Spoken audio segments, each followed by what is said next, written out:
ఈశ్వరో గురురాత్మేతి మూర్తిభేదవిభాగిని వ్యోమవద్వ్యాప్తదేహాయ దక్షిణామూర్తయే నమః. శృతిస్మృతిపురాణానాం ఆలయం కరుణాలయం నమామి భగవత్పాదం శంకరం లోకశంకరం. నమః శ్రీ శంకరానంద గురుపాదాంబుజన్మనే సవిలాస మహామోహ గ్రాహగ్రాసైకకర్మణి. ఓం సహనావవతు సహనౌ భునక్తు సహ వీర్యం కరవావహై తేజస్వినావధీతమస్తు మా విద్విషావహై. ఓం శాంతి శాంతి శాంతి. అహంకారః ప్రభుః సభ్యాః విషయానర్తకీమతి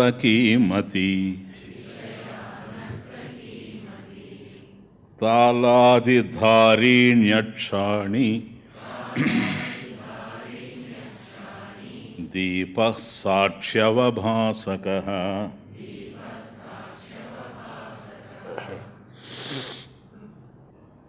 దీపః సాక్ష్యవభాసకః.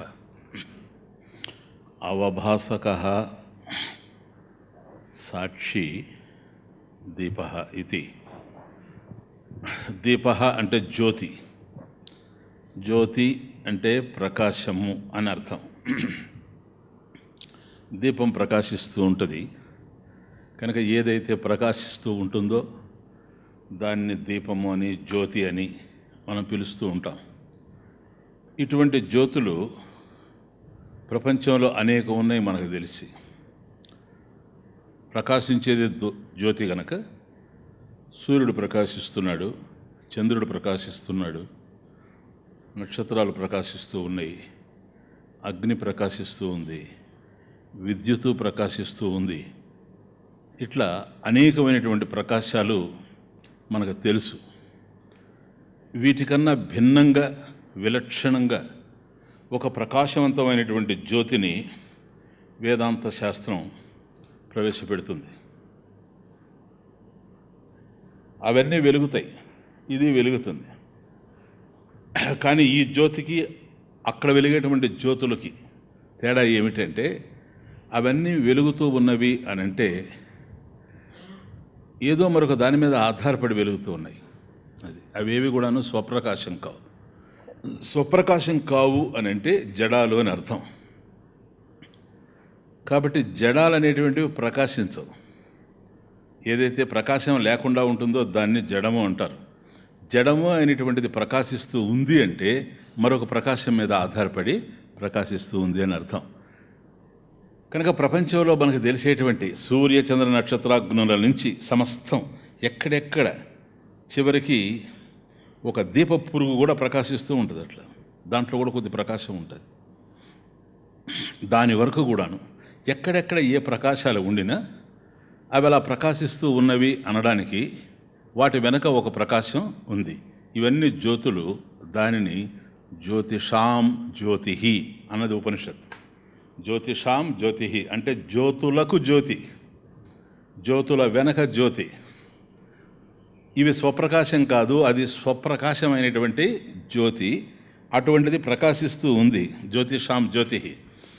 ఇది అన్నిటికీ ఆధారమైనటువంటి అధిష్టానమైనటువంటి ప్రకాశం.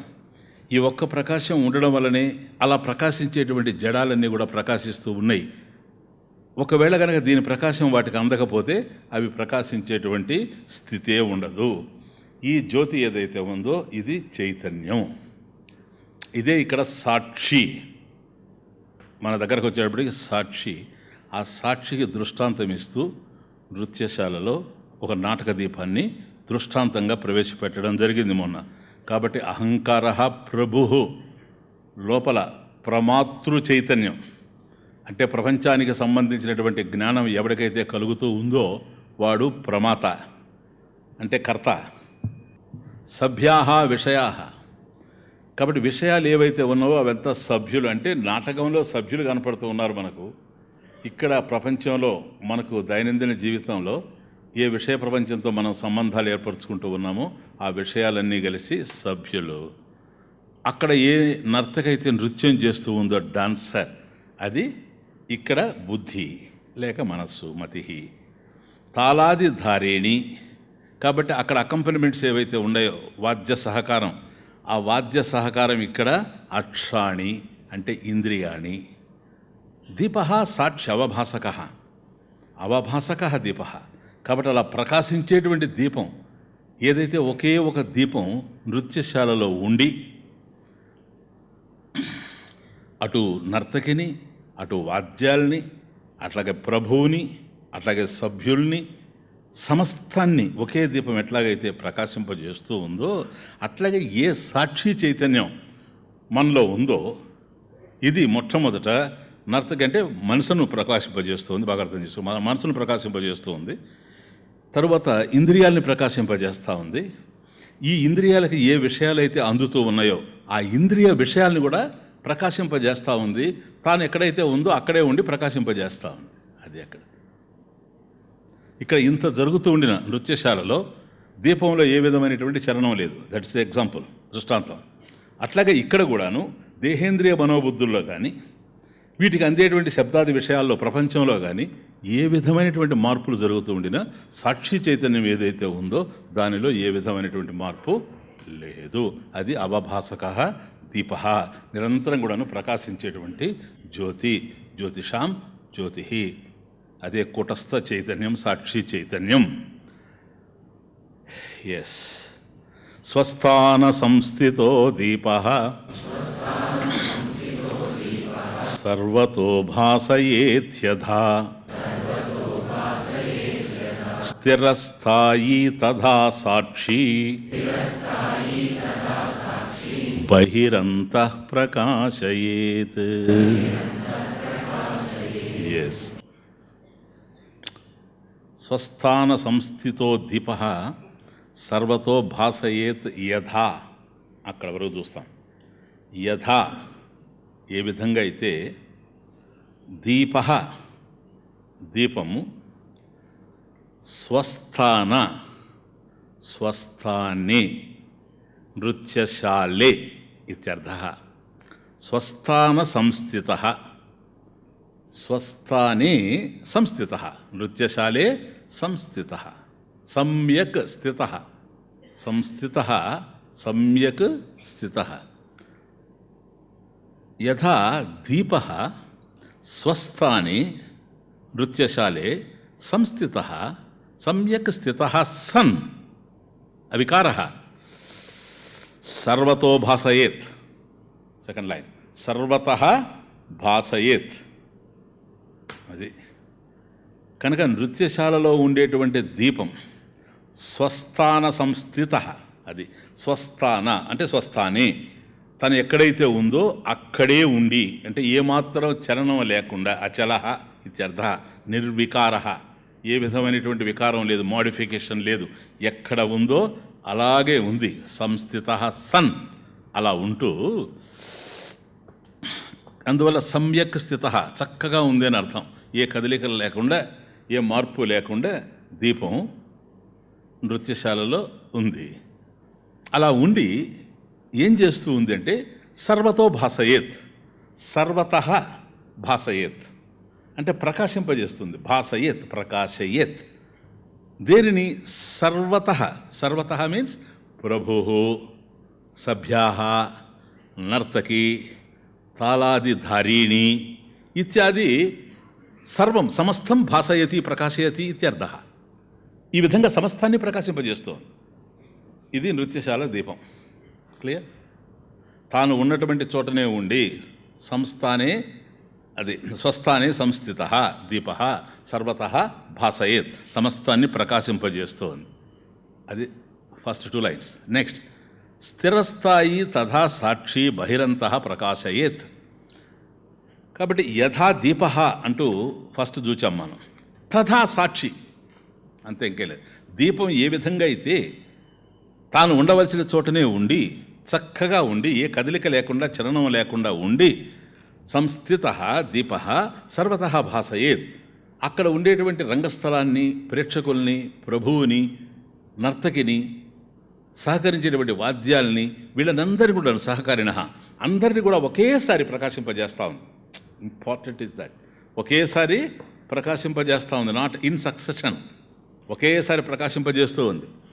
తథా, అట్లాగే, యథా అన్నప్పుడు తథా, అది ఎలాగో ఇది అలాగే. తథా స్థిరస్థాయి సాక్షి, అది సంస్థిత దీప స్థిరస్థాయి సాక్షి. అందువల్ల దీపం కదలడం లేదు. ఎందుకన్నానంటే ఇదిగో స్థిరస్థాయి, ఒకే చోట స్థిరంగా ఉండి. తథా సాక్షి స్థిరస్థాయి కూటస్థ ఇత్యర్థ.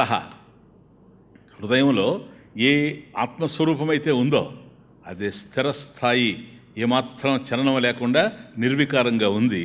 తథా సాక్షి స్థిరస్థాయి కూటస్థ సాక్షి.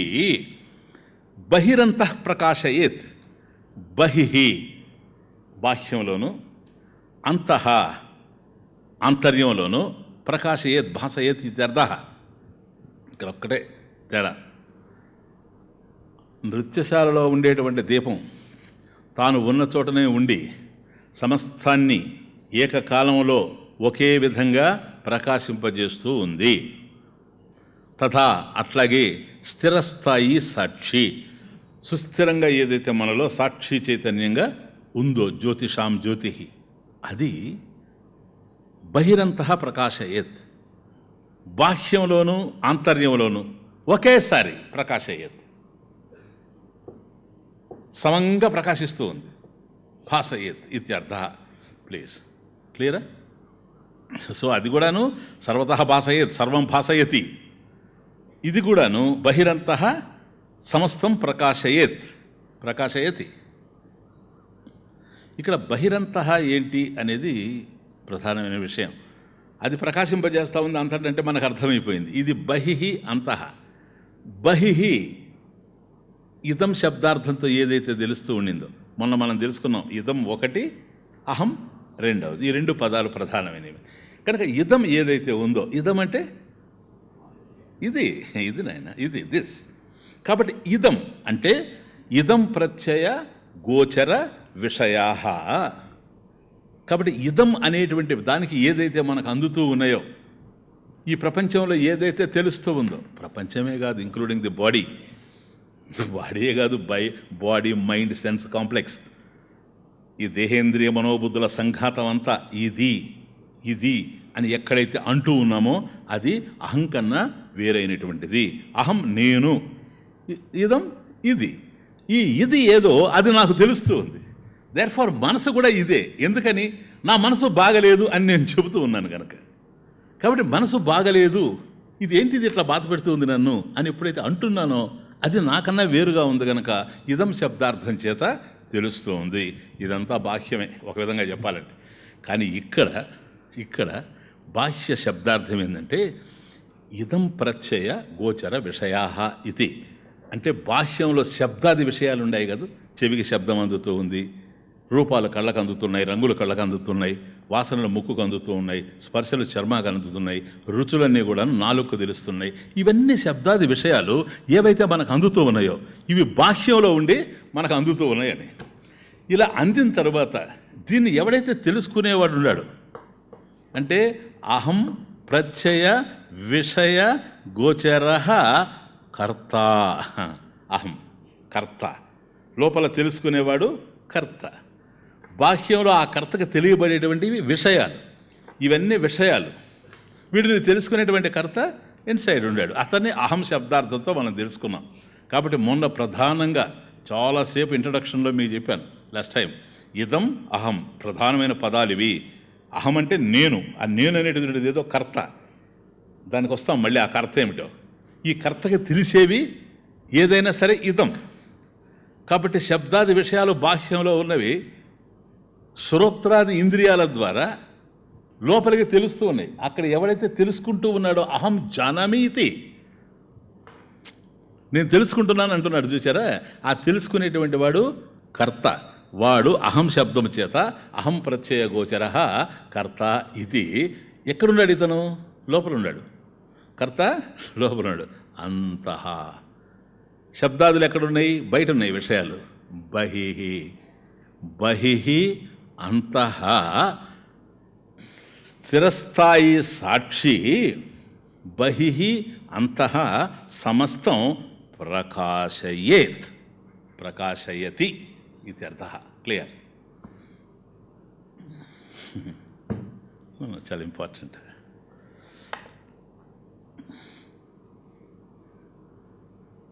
ఇక్కడ ఒక్క విషయం మీకు సందేహం కూడా రావాలి, వస్తుంది, శాస్త్రంలో ఉంది, అది అబ్జెక్షన్ ఉంది ఇక్కడ.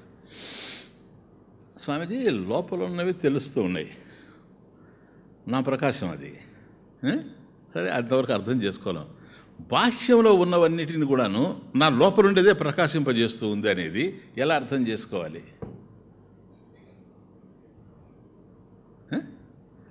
ఇప్పుడు ఇక్కడ మీరు నాకు కనపడుతున్నారు, మీరు బాహ్యం. ఇదే టైంలో అబిట్స్లో ఉండేవాడు కూడా నా చేతనే ప్రకాశింపజేయబడుతున్నాడు.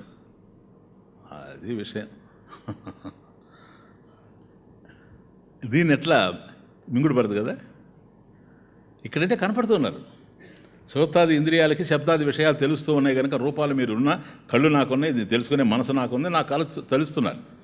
కాబట్టి ఇవన్నీ కూడా నా చేత ప్రకాశింపబడుతూ ఉన్నాయి అని చెప్తాను. మన చేత ప్రకాశింపబడడం ఏంటి? సూర్యుడు కదా, ఎండ కూడా చూడు ఎట్లుందో అని వస్తాను వాటికి. కానీ శాస్త్రం యొక్క తాత్పర్యం ఏంటంటే బహిహి అంతః సమస్తం ప్రకాశయేత్ స్థిరస్థాయి సాక్షి. ఇప్పుడు సాక్షి ఎక్కడుంది? అంతర్యంలో ఉంది, హృదయంలో. కాబట్టి హృదయంలో ఏదైతే ఆత్మరూపేణ సాక్షి అని పిలువబడుతూ ఉందో ఇది ఆంతర్యంలో ప్రకాశింపజేస్తూ ఉంది నా మనసులో ఉండే వృత్తుల్ని అని అంటే అర్థం చేసుకోవచ్చు. బహిహి బాహ్యంలో ఉండే దృశ్యాలంటే ఎంతవరకు? యావత్ ప్రపంచం, విశ్వం ఏదైతే ఉందో ఇదంతా కూడాను నా చేతనే ప్రకాశింపబడుతూ ఉంది అనేది అంతరార్థం, శాస్త్ర తాత్పర్యం. అది అవభాసకత్వ దీపం. అవభాసక దీప లాస్ట్ శ్లోకంలో చూసిన దానికి అర్థం అది. కాబట్టి అయ్యా నేను సాక్షి చైతన్యం, ఓకే. సాక్షిణః బహిహి అంతః అవభాసకత్వ అభిధానం అనుపపన్నం. That is the objection. నన్ను అనుపపన్నం. ఉపపన్నం అంటే సరి అయింది అని అర్థం, అనుపపన్నం అంటే సరికానిది అని అర్థం. అయ్యా సాక్షిణః ఏదైతే మనకు సాక్షి స్వరూపంగా, మనలో ఆత్మస్వరూపంగా ఉందో సాక్షిణః, దీనికి బహిహి అంతః అంటే బాహ్యంలోను అంతర్యంలోను ఏదైతే మనకు అవభాసకత్వ అభిధానం ఇది ఇలా ప్రకాశింపజేస్తూ ఉంది ఆంతర్యంలో, బాహ్యంలో, బాహ్యాభ్యంతరాల్లో అని చెప్పేటువంటిది అనుపపన్నం. అది తగదు అనేది అబ్జెక్షన్. ఎందుకని? ఏదైతే లోపల ఉందో అది బయట లేదు, ఏదైతే బయట ఉందో అది లోపల లేదు. ఇది నృత్యశాలలో ఉంది చూసారా దీపం, దానికి సరిపోతుంది ఈ అబ్జెక్షన్. అంతేనండి. ఓ థియేటర్లో ఎంటర్ అయ్యామమ్మా, రవీంద్ర భారతిలో ఎంటర్ అయ్యారు మీరు, డోర్స్ క్లోజ్ అయిపోతుంది. సో నృత్యశాలలో ఆ రవీంద్ర భారతిలో ఏ దీపం అయితే వెలుగుతూ ఉందో అందరినీ ప్రకాశింపజేస్తూ ఏకదీప, అది సమస్తాన్ని ప్రకాశింపజేస్తుంది. That we can understand. Swamiji ఏదైతే లోపల ప్రకాశింపజేస్తూ ఉందో అదే ఖైరతాబాద్ను కూడా ప్రకాశింపజేస్తుంది అన్నప్పుడు వస్తుంది ప్రాబ్లం. అదేంటండి? తలుపు లేచిన తరువాత అది లోపల ఎప్పుడైతే ఉందో రవీంద్ర భారతి బయట ఉండేటువంటి ఖాళీ ప్రదేశాన్ని కూడా అది ప్రకాశింపజేయలేదు. కాబట్టి అది అంతటా ఎట్లా ప్రకాశింపజేస్తుంది? Okay, this is the objection. ఇది నాటక దీపానికి సరిపోద్ది. కానీ సాక్షి ఏదైతే ఉందో దీనికి సరిపోదు. ఇది బహిరంతః లోపల బయట అంతా కూడాను ప్రకాశింపజేస్తుంది. ఎందుకని? ఎట్లా ప్రకాశింపజేస్తుంది? అవి మరొక దాని చేత ప్రకాశింపబడుతూ ఉన్నవి గనక జడముగా ఉండి మరొక ప్రకాశం చేత ప్రకాశింపబడుతూ ఉన్నాయి కాబట్టి అవి ఎక్కడైతే ఉన్నవో అక్కడ బారో చేసుకొని ప్రకాశాన్ని, తను ఉన్న చోటే ప్రకాశాన్ని తెచ్చుకొని దాంతో ప్రకాశిస్తూ ఉన్నాయి. అంతటా ప్రకాశించేటువంటిది ఏది అంటే స్వప్రకాశ. అది సెల్ఫ్ ఎఫల్జెంట్, సెల్ఫ్ ల్యూమినస్, తనంతట తాను ప్రకాశం, మరొక దాని మీద ఆధారపడి ఉండే ప్రకాశం లేదు. ఇది జ్యోతిషాం జ్యోతి. See the main difference. జ్యోతులు అనేటువంటివి ఏవైతే ఈ ప్రపంచంలో మనకు వెలుగుతూ దీపాలుగా తెలుస్తూ ఉన్నవో, ఇలా కాంతుల్ని విరజిమ్మేటువంటి జ్యోతులన్నీ కూడాను జడాలే. ఎందుకని? మరొక ప్రకాశం మీద ఆధారపడి ఇవి ప్రకాశిస్తూ ఉన్నవి. కాబట్టి మరొక దాని మీద ఆధారపడి ప్రకాశిస్తూ ఉన్నవి కనుక అవి ఎక్కడ ఉంటే అక్కడ ప్రకాశిస్తాయి అంతే. దీపపురుగు అక్కడ ఉంది, ప్రకాశిస్తుంది. సూర్యుడు అక్కడ ఉన్నాడు, ప్రకాశిస్తాడు. సూర్యులో నుంచి కాంతిని తాను అరువు తెచ్చుకున్నాడు చంద్రుడు. చంద్రుడు ఉన్న చోట ప్రకాశిస్తాడు, ఇంకో చోట ప్రకాశించడానికి అవకాశం లేదు. కానీ సాక్షి స్వరూపం అది కాదు. ఎందుకంటే ఇది మరొక దాని మీద ఆధారపడి ప్రకాశించేది కాదు. స్వప్రకాశ అతః దేర్ఫోర్ సర్వం భాసయతి. సిద్ధాంతానికి వస్తున్నాను. ఈ కారణం చేత సమస్తాన్ని ప్రకాశింపజేస్తుంది. నృత్యశాలలో ఉండేటువంటి దీపం ప్రకాశింపజేయలేదు, సూర్యుడు ప్రకాశింపజేయలేడు, సూర్యుడు ప్రకాశింపజేయలేడు. కాబట్టి మనకు పగలగా ఉండేటప్పుడు ఇప్పుడు అమెరికాని ప్రకాశింపజేయలేకపోతున్నాడు, చంద్రుడు ప్రకాశింపజేయలేడు. శుక్లపక్షం ఉంది, కృష్ణపక్షం ఉంది, దీపం ఆరిపోతూ ఉంది. విద్యుత్ కూడా ఎప్పుడో. ఇవన్నీ కూడా మనం చూసినప్పుడు ఒకప్పుడు ఉండి ఒకప్పుడు లేకుండా పోతున్నాయి. కాబట్టి అవి ఉన్నప్పుడు ఏది ఉండడం వల్ల అవి ఉన్నవో, అవి లేకపోయినా ఏదైతే ఉందో అది స్వప్రకాశం అంటే, అది సాక్షి చైతన్యం. ఇది ఎప్పుడు ఉండేదే కనుక, ఎప్పుడు ఉండేదంటే అంతటా ఉండేదే ఎప్పుడు ఉండగలదు. See the point. కాబట్టి ఎప్పుడైతే సర్వం భాసయతి, స్వప్రకాశ చైతన్యం, సాక్షి చైతన్యం సర్వం భాసయతి అన్నామో అది ఎక్కడుందండి అని అంటే సర్వగః. Is the point. కన్ఫ్యూజ్ కాబోకండి. ఇప్పుడే కదా ఎంటర్ అవుతాను దాంట్లోకి, మీకు క్లారిఫై అయిపోతుంది క్లియర్గా. సర్వగః అంటే సమస్తం, సర్వత్రా గచ్చతి ఇది సర్వగః. స్థిరస్థాయి సాక్షి ఒకే చోట ఉన్నట్టుగా మనకు ఉండినా అంతటా ప్రకాశించేటువంటిది. See the difference. ఇప్పుడు ఇతర జ్యోతులకి జ్యోతిషాం జ్యోతి డిఫరెన్స్ తెలిసిందే, ఇతర జ్యోతులకి ఆత్మజ్యోతికి తేడా తెలిసిందే. అవి ఎక్కడున్నాయో అక్కడే ప్రకాశిస్తూ ఉంటాయి కనుక దేశతః పరిచ్ఛిన్నః అస్తి. ఎక్కడైతే దేశ పరిచ్ఛేదం ఉందో, స్పేస్ వైజ్ లిమిటేషన్, అవి నశించిపోతాయి, మీకు తెలుసు. ఎప్పుడైతే దేశ పరిచ్ఛేదం ఉందో కాల పరిచ్ఛేదం ఉంది, టైం వైజ్ లిమిటేషన్. కానీ అంతటా ఏదైతే ఉందో దీనికి దేశ పరిచ్ఛేదం లేదు, కాల పరిచ్ఛేదం లేదు, స్వప్రకాశమై ఉంది. కారణం సర్వగతమై ఉంది. సర్వత్రా గచ్చతి ఇది సర్వగః. ఆల్ పర్వేసివ్, అంతటా ఉంది, ఇక్కడ ఉంది అక్కడ లేదు అనడానికి ఆస్కారమే లేదు. స్వామీజీ ఇలా మీరు అనేస్తే నమ్మడమేనా?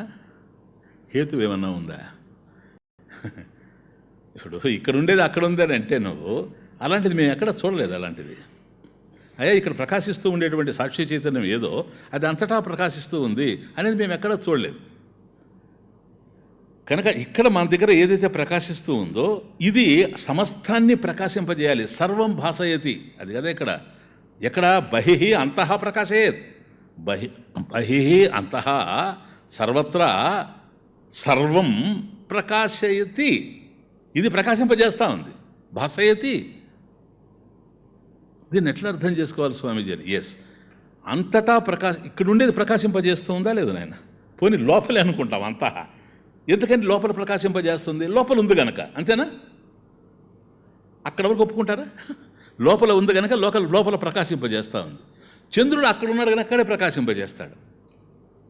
మన రూములో ఒక లాంతర్ ఉంది, అది రూమునే ప్రకాశింపజేస్తుంది. ఏది ఎక్కడుందో అది అక్కడ ప్రకాశింపజేస్తుంది. కనుక ఒకటి ప్రకాశించాలి, ప్రకాశింపచేయాలి అంటే అది ఎక్కడ ఉంటుందో అక్కడ ప్రకాశింపజేస్తుందే కానీ అంతటా ప్రకాశింపజేసేటువంటి అవకాశం లేదు. That is our doubt, objection here. Clear? ఎక్కడైతే ఉంటుందో అక్కడ ప్రకాశింపజేసేటప్పుడు ఇది అంతటా ఉన్నది అనుకోండి ఇప్పుడు బెనిఫిట్ ఆఫ్ డౌట్ ఎవరికో తర్వాత చూస్తాం. అంతటా ఉన్నది అని అనుకోండి, అప్పుడు ఎక్కడ ప్రకాశిస్తుంది? Thank you. హేతు ఏంటంటే సర్వగ సర్వత్ర గచ్చతి ఇది సర్వగ. అదే స్వామీజీ, అది మాకు అర్థం, ఇంతకుముందు మీరు చెప్పింది మాకు అర్థమవుతుంది. సర్వత్రా ఎట్లా ఉంటుంది అది మాకు కావాలి. అంతటా ఎట్లా వ్యాపించి ఉంటుంది? కారణత్వేన సర్వత్ర వ్యాప్యత్వాత్. Finish. This is the reason. హేతు, కాజ్ ఇస్ దిస్, కారణం ఇది. కారణత్వేన సర్వత్ర వ్యాప్యత్వాత్. అది ఇప్పుడు ఎక్కడ పట్టుకుపోతున్నాను తెలుసు మిమ్మల్ని? వివేక పంచకంలో 2వ దాంట్లో పట్టుకుపోతున్నాను. మర్చిపోకూడదు ఇవన్నీ. కారణత్వేన సదేవ సౌమ్య ఇదమగ్ర ఆసీత ఏకమేవ అద్వితీయ బ్రహ్మ కదా. ఇది కార్యరూపంలో ఉంది కదా జగత్. దీనికి కారణం ఉందనుకున్నారు కదా మీరు. ఎప్పుడు? సృష్టి ప్రాక్, అగ్రే సృష్టి ప్రాక్. ఏంటి ఆ కారణత్వం? ఏంటది? ఇది వచ్చింది కనుక అది కారణమైంది, లేకపోతే కారణం కూడా కాదు. తదేవ అస్తి, అంతే. సదేవ ఆసీత్, సత్ స్వరూపమే ఉండింది, అదే పరబ్రహ్మ స్వరూపం. జగత్తు రావడం వల్ల ఇది కార్యమైంది. ఇది కార్యమైంది కనుక అది కారణం అవుతాం. అప్పుడు కారణం ఏంటని మనం చూచాం. అభిన్న నిమిత్త ఉపాదాన కారణాలన్నీ కూడా చూచాం. అది కేవలం పరబ్రహ్మమే అభిన్న నిమిత్త ఉపాదాన కారణంగా ఉంది. ఒకవేళ మాయ గనక ఉపాదానం అయితే, మాయ కూడా బ్రహ్మాశ్రయ సత్వరజస్తమో గుణాత్మిక మాయా అస్థి గనక దాన్ని ఆధారం చేసుకుని సృష్టి జరిగిపోయిందని. కాబట్టి అభిన్న నిమిత్త ఉపాదాన కారణం. అంతటా కూడాను నిమిత్త కారణం తానే, ఉపాదాన కారణం తానే. క్లియరా? ఎక్కడైతే ఉపాదాన కారణం ఉందో, నిమిత్త కారణం పక్కన పెట్టండి. ఎక్కడైతే ఉపాదాన కారణం ఉందో, ఏ వస్తువు అయితే ఏ ఉపాదానంతో తయారు చేయబడిందో ఆ ఉపాదానం ఆ వస్తువు ఉన్న చోటంతా ఉండాలి. అది కారణత్వేన. అంటే కుండ ఉంది సార్, కుండ మీ ఇంట్లో ఉంది, మా ఇంట్లో ఉంది, వాళ్ళ ఇంట్లో ఉంది.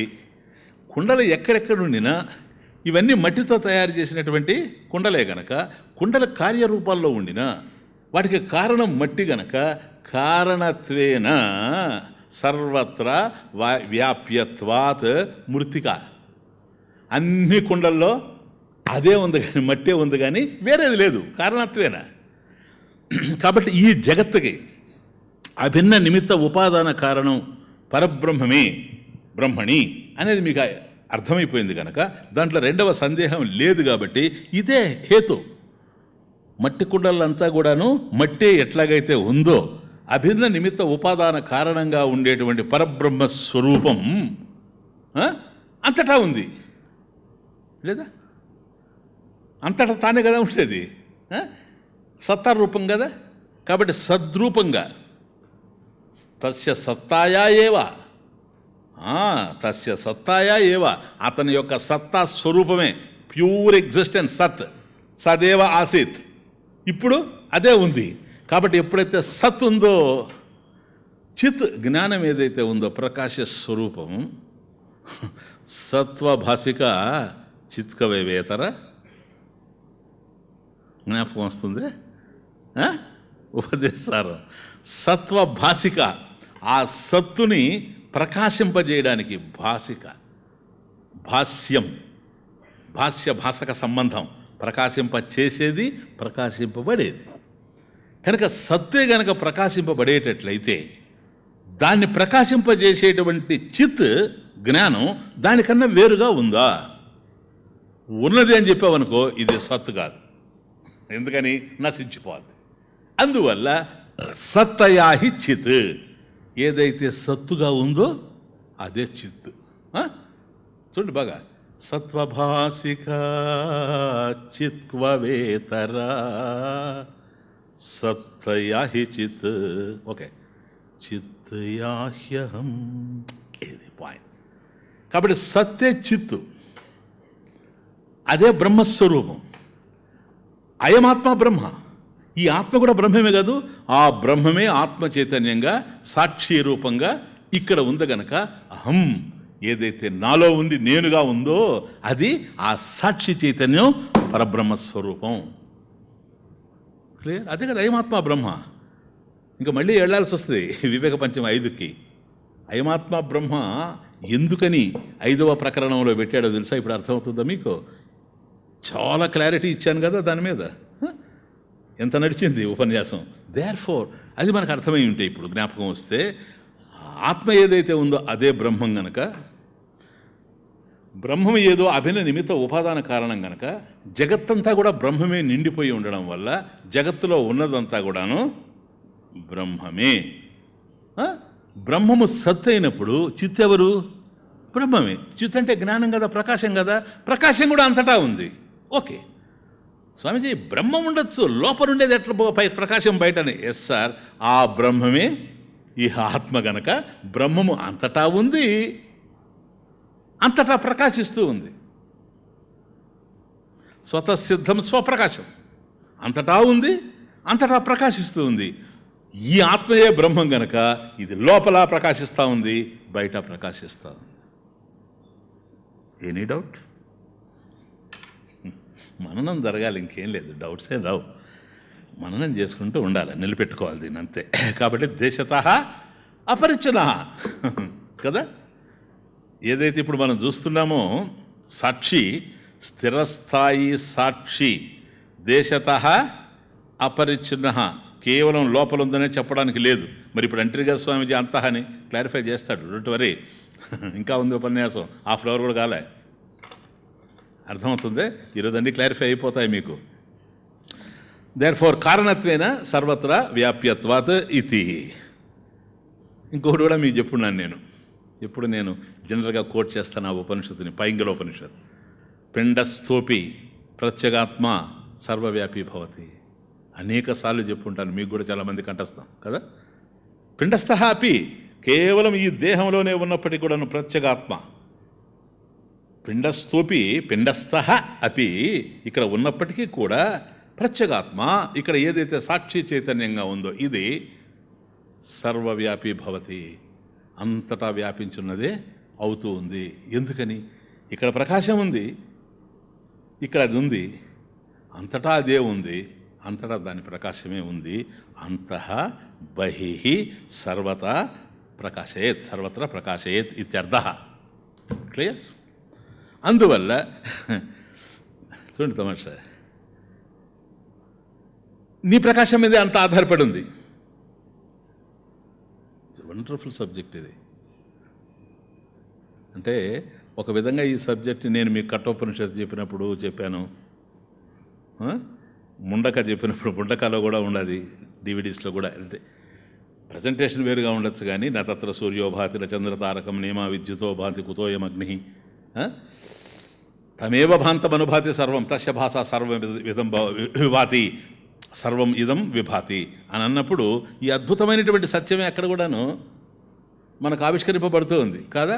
తస్య భాష సర్వమిదం విభాతి. చూడండి, తమేవ భాంతం అనుభాతి సర్వం. పోలా తం ఏవ భాంతం, తం ఈశ్వరం పరమేశ్వరం, భాంతం ఆయన ప్రకాశిస్తూ ఉంటేనే భాంతం దీప్యమానం. తం ఈశ్వరం తమేవ, ఇది పాయింట్, తమేవ భాంతం, తం ఈశ్వరం పరమేశ్వరం భాంతం దీప్యమంతం ఏవ. ఈశ్వరః దీప్యమంతం ఏవ, ఈశ్వరః భాంతం ఏవ, సాక్షిణః దీప్యమంతం ఏవ, కూటస్థ సాక్షిణః దీప్యమంతం ఏవ, తమేవ భాంతం. అనుభాతి సర్వం, తమేవ భాంతం ఈశ్వరం దీప్యమానం, తమేవ భాంతం సర్వం, సర్వం జగత్ అనుభాతి అనుదీప్యతే. తం ఏవ దీప్యమంతం ఇదం జగత్ సర్వం అనుదీప్యతే ఇత్యర్థః. అది ప్రకాశిస్తూ ఉంది, దాన్ని అంటిపెట్టుకొని ఇవన్నీ కూడాను ప్రకాశిస్తూ ఉన్నాయి. తస్య భాష. చూసారు, అది తస్య భాష, దాని యొక్క ప్రకాశం. ఎందుకని? తస్య సత్తాయా ఏవ, అది అంతటా ఉంది గనక, దాని ప్రకాశం అంతటా ఉంది కాబట్టి తస్య భాష ఇదం సర్వం విభాతి, ఈ సమస్తం కూడాను ప్రకాశిస్తూనే ఉంది. కాబట్టి ఎక్కడ ఏ ప్రకాశాలు ఉండినా బాగా అర్థం చేసుకోండి. ఆయన చాలా ఇంపార్టెంట్ పాయింట్. మీరు లూజ్ అయిపోతే మళ్ళీ దీన్ని ఎక్కడ క్యాచ్ చేస్తారో నాకు తెలియదు. ఏ వెలుగులున్నా సరే ప్రపంచంలో అవన్నీ జడములు, ఒపేక్, ఇన్సెంటియంట్. ఏ ఉన్నా జడాలే. ఎందుకు జడము? మరొక దాని మీద ఆధారపడి ప్రకాశిస్తూ ఉంది కనుక జడం. కాబట్టి అన్ని ప్రకాశాలు, నీకు తెలిసేటువంటి ప్రకాశాలన్నీ కూడాను జడములే. వాటిలో కొద్దిగా నీకు ప్రకాశం గోచరిస్తూ ఉంది అంటే దాని వెనుక, ప్రకాశాల వెనుక ప్రకాశం ఉంది. జ్యోతిషాం జ్యోతి, అది పరబ్రహ్మ జ్యోతి, అదే పరంజ్యోతి, అదే ఆత్మజ్యోతి, అదే సాక్షి స్వరూపం. దాని ప్రకాశం వల్ల ఇవన్నీ కూడా ప్రకాశిస్తూ ఉన్నాయి.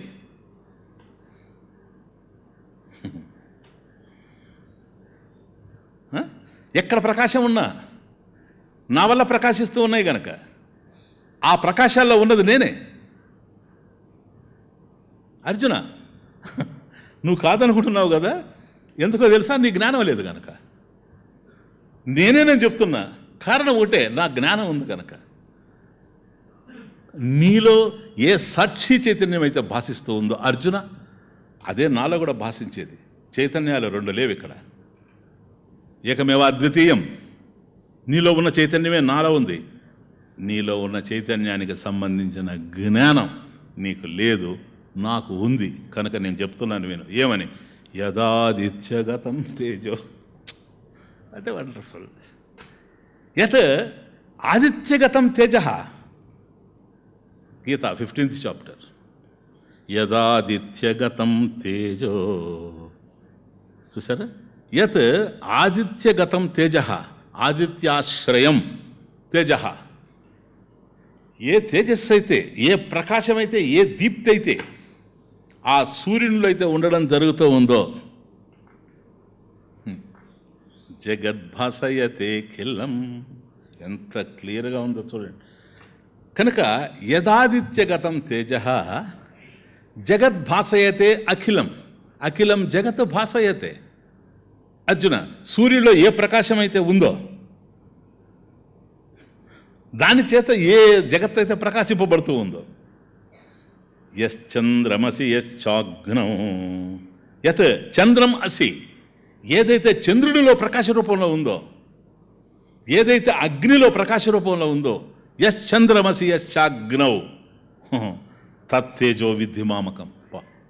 తత్తేజ, ఆ ప్రకాశం మామకం విద్ధి, విద్ధి తెలుసుకో. ఏమని? నాకు సంబంధించిన ప్రకాశం అని. సూర్యునిలో కాదు ప్రకాశం ఉండేది, నాలో ఉండేది ప్రకాశం. సూర్యుడు జడం, జస్ట్ నేను కరుణిస్తే ప్రకాశిస్తూ ఉంటాడు. అతని దగ్గర అరువు తెచ్చుకొని చంద్రుడు ప్రకాశిస్తూ ఉంటాడు. ఇట్లా ఉన్నాయి ప్రకాశాలన్నీ. అసలైనటువంటి సిసలైనటువంటి ప్రకాశం. ఆ జ్యోతులు ఆరిపోయేవి, మారిపోయేవి. మారణ జ్యోతి, ఆరణ జ్యోతి, ప్రకాశైక స్వరూపమైనటువంటి జ్యోతి స్వరూపం నేనే. దేర్ ఫోర్ జ్యోతిషాం జ్యోతి. యశ్చంద్రమసి యశ్చ అగ్నౌ తత్తేజ విద్ధి మామకం. అదేడ తత్తేజ మామకం విద్ధి. అది సూర్యప్రకాశం అని నువ్వు అంటున్నావు. ఆ సూర్యప్రకాశం కాదు అది, అది నా ప్రకాశమే సూర్యుడికి ఇవ్వబడింది. అందువల్ల సూర్యుడు ప్రకాశిస్తూ ఉన్నాడు. రేపు ప్రళయకాలంలో సూర్యుడు కూడా ఉండడు సార్. దాన్నే ప్రళయం అంటారు, రెజల్యూషన్. సృష్టి స్థితి లయాల్లో ప్రళయం ఉంది కదా, సమస్తం ప్రళయంలో విలీనమైపోతుంది కదా యావత్ విశ్వం. ఇది తెలుసు కదా మీకు. అప్పుడు సూర్యుడు కూడా ఉండడు. విశ్వం అంతా పోతే సూర్యుడు విశ్వంలో ఉన్నాడు సార్. అందువల్ల సైన్స్లో కూడా time is collapsible, space is collapsible అనడానికి కారణం అదే, సమస్తం. కాబట్టి అంతటినీ ప్రకాశింపజేసేవాడిని నేను గనక, నేను లోపలున్న ప్రకాశింపజేస్తాను, బయట ఉన్న ప్రకాశింపజేస్తాను. ఒకవేళ బయట ఉండి ఏదైనా ప్రకాశం అని కనపడితే, ఇప్పుడు నేను ఇచ్చినటువంటి లాజిక్ ఏదైతే ఉందో, ఈ తర్కం ప్రకారం, ఈ సత్యం ప్రకారం అక్కడ ప్రకాశింపజేసేది కూడా నేనే. నేను వాటిలో ఉండి వాటిని ప్రకాశింపజేస్తున్నాను. తత్తేజ మామకం విద్ధి. నా దగ్గర మాత్రం వాటి పప్పులు ఉడకవు. ఇదే నెక్స్ట్ పాయింట్. నా దగ్గర వాటి పప్పులు ఉడకవు సార్. ఎందుకని? నేనే ప్రకాశం గనక అవి నా దగ్గర ప్రకాశింపలేవు. అవి ప్రకాశిస్తాయి, నా దగ్గర ప్రకాశించలేవు. See the beauty. ఉపనిషత్. ఉపనిషత్తు అంటే చిన్న విషయం కాదు. ఉపనిషత్తులో ఒక రహస్యం ఉంది. ఉపనిషత్తులన్నీ పదాలతోనే మనకు నిండిపోయి ఉంటాయి, వాక్యాలు, పదాలు. నువ్వు గనక ఒక అద్దం దగ్గర నిలబడితే ఎదురుగా ఒక దర్పణం, ఒక ముకురం, నువ్వు ఎదురుగా నిలబడ్డావు గనక నిన్ను చూపిస్తుంది. అద్దం నిన్ను చూపిస్తుంది, నీ ప్రతిబింబాన్ని. నువ్వు ఇలా ఉన్నావు అని చూపిస్తుంది. ఉపనిషత్తులో ప్రతి పదం కూడాను సత్యదర్శనం చేయడానికి అద్దం లాంటిది. నువ్వు ఆ పదాన్ని చూచావు అంటే కళ్ళు లేని వాడు పోయినాడు అనుకోండి అద్దం దగ్గరికి, అద్దం కూడా వాడికి చూపెట్టేది ఏమీ లేదు, వాడికి కళ్ళు ఉండాలా. కాబట్టి కళ్ళున్నవాడు కనుక అద్దం దగ్గరికి వెళితే అద్దాన్ని చూడగానే వాడి రూపం ఎట్లాగైతే వాడికి తెలుస్తూ ఉందో, వివేకం కలిగిన వాడు గనక ఉపనిషత్తును కనుక ఓపెన్ చేస్తే ఏ పదం మీద వాడి దృష్టి పడ్డా ఆ పదం ఏం చూపిస్తుందో తెలుసా? ఈ సృష్టికి కారణభూతుడివి నీవే, నీ వల్లనే సృష్టి వచ్చింది, నీ వల్లనే సృష్టి ఉంది, నీలోనే లయించిపోద్ది. ఏ పరబ్రహ్మం అయితే ఈ సృష్టికి ఆధారంగా ఉందని నువ్వు అనుకుంటూ ఉన్నావో అది నీవే. ప్రతి పదం అర్థంలాగా కనిపిస్తుంది. అందువల్ల ఉపనిషత్తు is not an easy thing. వాటి సారమే ఇదంతా వేదాంత పంచదశి. కనుక చూడండి, బహిహి అంతః ప్రకాశయే, ఆయన మధ్య ఉంది, ఆయన మనసులో. అవన్నీ నేను ప్రకాశింపజేస్తున్నాను, కానీ అవి మాత్రం నన్ను ప్రకాశింపజేయలేవు. సర్వం జగత్ అనుదీప్యతే, దీప్యవంతం నేనే కదా. అందువల్ల ఇప్పుడు ఒక్కసారి కనుక మనం ముండకకి వెళితే ఇదొక జ్యోతి ప్రకరణం. ఇది వాస్తవాన్ని చెప్పాలంటే బృహదారణ్యకోపనిషత్తులో పెద్ద సబ్జెక్ట్ ఇది. ఇప్పుడు మనం ముండకోపనిషత్తు కానీ కథకి వెళ్ళామనుకో, ఏమంటున్నాడు? అది నత్ర సూర్యోభాతి నచంద్ర తారకం నేమా విద్యుతో వాంతి కుతో యమగ్ని. క్లియర్ కదా, ఇదే కదా. కాబట్టి కుతః అయం అగ్ని, చూడండి ఎంత డెస్పరేట్ కండిషను. ఇది మనం హారతి ఇచ్చేటప్పుడు చెప్పేది. నత్ర సూర్యోభాతి నచంద్ర తారకం నేమా విద్యుతో భాంతి కుతో యమగ్ని అయం అగ్ని కుతః. చూడండి ఎట్లా ఉందో పరిస్థితి. హే భగవాన్, న తత్ర సూర్యోభాతి తత్ర సూర్య నభాతి. నీ దగ్గర సూర్యుడు ప్రకాశించలేడు, చంద్రుడు ప్రకాశించలేడు, నక్షత్రాలు ప్రకాశించలేవు, అగ్ని ప్రకాశించలేదు. You see my pitiable condition. ఇప్పుడు నేనేం ఎత్తుకొని వచ్చానో తెలుసా? ఇంత కర్పూరం వెలిగించుకొని వచ్చాను. ఇప్పుడు తీయాలంటే హృదయం కదిలిపోతూ ఉంది, చలించిపోతూ ఉంది. అరే, ఎవరి దగ్గర అయితే సూర్యచంద్ర నక్షత్రాగ్నులు ప్రకాశించలేవో, ఈ ప్రపంచంలో ఉన్న ప్రకాశాలన్నీ కూడా దేనిని ఆధారం చేసుకుని ప్రకాశిస్తూ ఉన్నవో, అటువంటి వాడి దగ్గరికి 10 పైసల కర్పూరం ఎత్తుకొని వచ్చాను నేను, అతన్ని చూడాలని. ఎందుకో తెలుసు, ఇంతకన్నా గత్యంతరం లేదు. అది మరి వేరే సబ్జెక్ట్. ఎందుకని తెలుసా? మరి అట్లాంటప్పుడు ఎందుకు వెలిగిస్తున్నావయ్యా? ఎక్కడ ఏ వెలుగున్నా అది నీ వెలుగే గనక, వెలుగు అనేది చిన్నదైనా పెద్దదైనా ఓటే గనక ఆ వెలుగునే తీసుకొని వచ్చాను, చీకటిని తీసుకొని వచ్చి నీ దగ్గర దండం పెట్టడం లేదు. దట్స్ ఆల్, అంతవరకే ఉపమానం, ఏకదేశీయం. కాబట్టి ఇక్కడ కూడాను తత్ర సూర్య నభాతి, అద్భుతం చూడండి. నా తత్ర సూర్యోభాతి కదా. పరమేశ్వరుడి దగ్గర సూర్యుడు ప్రకాశించలేడు కదా, నీ దగ్గర కూడా ప్రకాశించలేడు. నీకు అర్థమైతే దట్ ఈస్ అద్వైత. నీ దగ్గర కూడా ప్రకాశించలేడు. ఎట్లా ప్రకాశిస్తాడు? ఎందుకని? అయమాత్మ బ్రహ్మ కదా, నువ్వే కదా సార్ బ్రహ్మ. నువ్వు కాదనుకున్నంత వరకు నువ్వు ఎన్నెన్న సూర్య నమస్కారాలు చేసుకో, నాకేం బాధలేదు. నువ్వు బ్రహ్మమని తెలిసిన తర్వాత మాత్రం యావత్ ప్రపంచం నీ పాదాల దగ్గర మోకరిల్లుతుంది. ఇది మాత్రం వాస్తవం. ఇటువంటి సత్యాన్ని ఆవిష్కరించేటువంటి శక్తి ప్రపంచంలో ఏ ధర్మానికి లేదు, ఏ మతానికి లేదు, ఏ సిద్ధాంతానికి లేదు, ఏ రాద్ధాంతానికి లేదు. ఒక అద్వైత సిద్ధాంతానికే ఉంది, ఒక ఉపనిషత్తుకే ఉంది. కాబట్టి నత్ర సూర్యోభాతి తత్ర, అది ఇంపార్టెంట్. తత్ర అంటే తమాషా చూడండి. తత్ర అన్నప్పుడు తస్మిన్ స్వాత్మభూతే బ్రహ్మణి. సార్, స్వాత్మభూతే బ్రహ్మణి, బ్రహ్మస్వరూపమైనటువంటి ఆత్మ ఏదైతే ఉందో ఇక్కడ ప్రకాశించలేడు సూర్యుడు కూడాను. నత్ర నభాతి సూర్య నభాతి తత్ర తస్మిన్ స్వాత్మభూతే ఆత్మని బ్రహ్మణి ఇత్యర్థః. సూర్య ఎవరైనా సర్వావభాసక అపి సూర్య, సర్వ అవభాసక అపి సూర్య, సమస్తాన్ని ప్రకాశింపజేస్తూ ఉన్న సర్వ జగత్తుని నా దగ్గరకు గనక వచ్చాడా తస్మిన్ స్వాత్మభూతే బ్రహ్మణి సూర్య నభాతి, హీ కెనాట్ షైన్. చూడండి ఎంత అగ్నికణాలు లాంటి సత్యాలు ఉపనిషత్తుల నుంచి. ఏంటంటే ప్రకాశం లేదా? నాతో ప్రకాశిస్తున్నాడు కదా, నా దగ్గర ప్రకాశించలేదు అంటున్నాను, కానీ నా వల్లనే ప్రకాశిస్తున్నాడు. ఇప్పుడు ఉదాహరణకు నాయన నక్షత్రాలు ప్రకాశిస్తున్నాయి కదా, చంద్రుడు ప్రకాశిస్తున్నాడు, చంద్రుడు పక్కన పెట్టి నక్షత్రాలు రాత్రి మనం చూస్తే ఆకాశం అంతా నక్షత్రాలే, రవివర్మ డిజైన్ చేసినట్టుంది. 4 గంటలకు కూడా ఉన్నాయి, 5కి కూడా కనపడుతున్నాయి.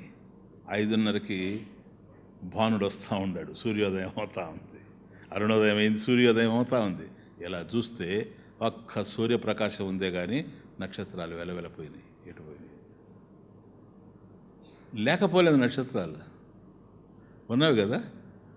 ఏది ప్రకాశం ఏది? అట్లా ఉన్నాడు నీ దగ్గర సూర్యుడు. అది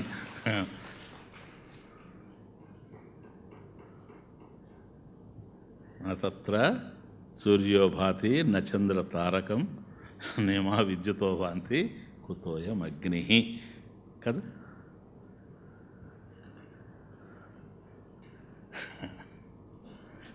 ఇప్పుడు ఏంటంటే ఈ డిస్కషన్ అంతా బ్రహ్మసూత్రాల్లో అసలు సూర్యుడు ప్రకాశంలోనే మనకు కనపడుతుందంతా. ఇప్పుడే మీరు అన్నారు కదా రాత్రి సూర్యుడు లేకపోతే మనకేమి కనిపించడం లేదని.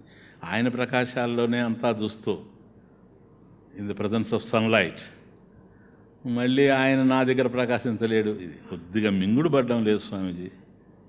ఏదైనా ముక్కలు చేసి ఇస్తే మింగుడు పడుతుందేమో కానీ మరి పెద్ద వెలక్కాయగా ఉంది.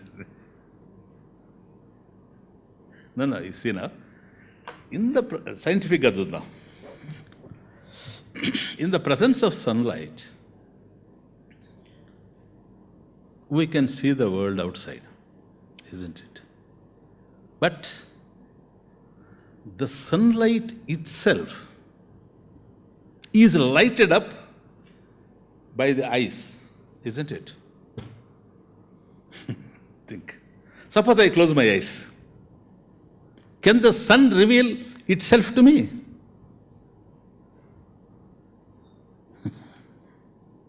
ఆలోచించండి బాగా.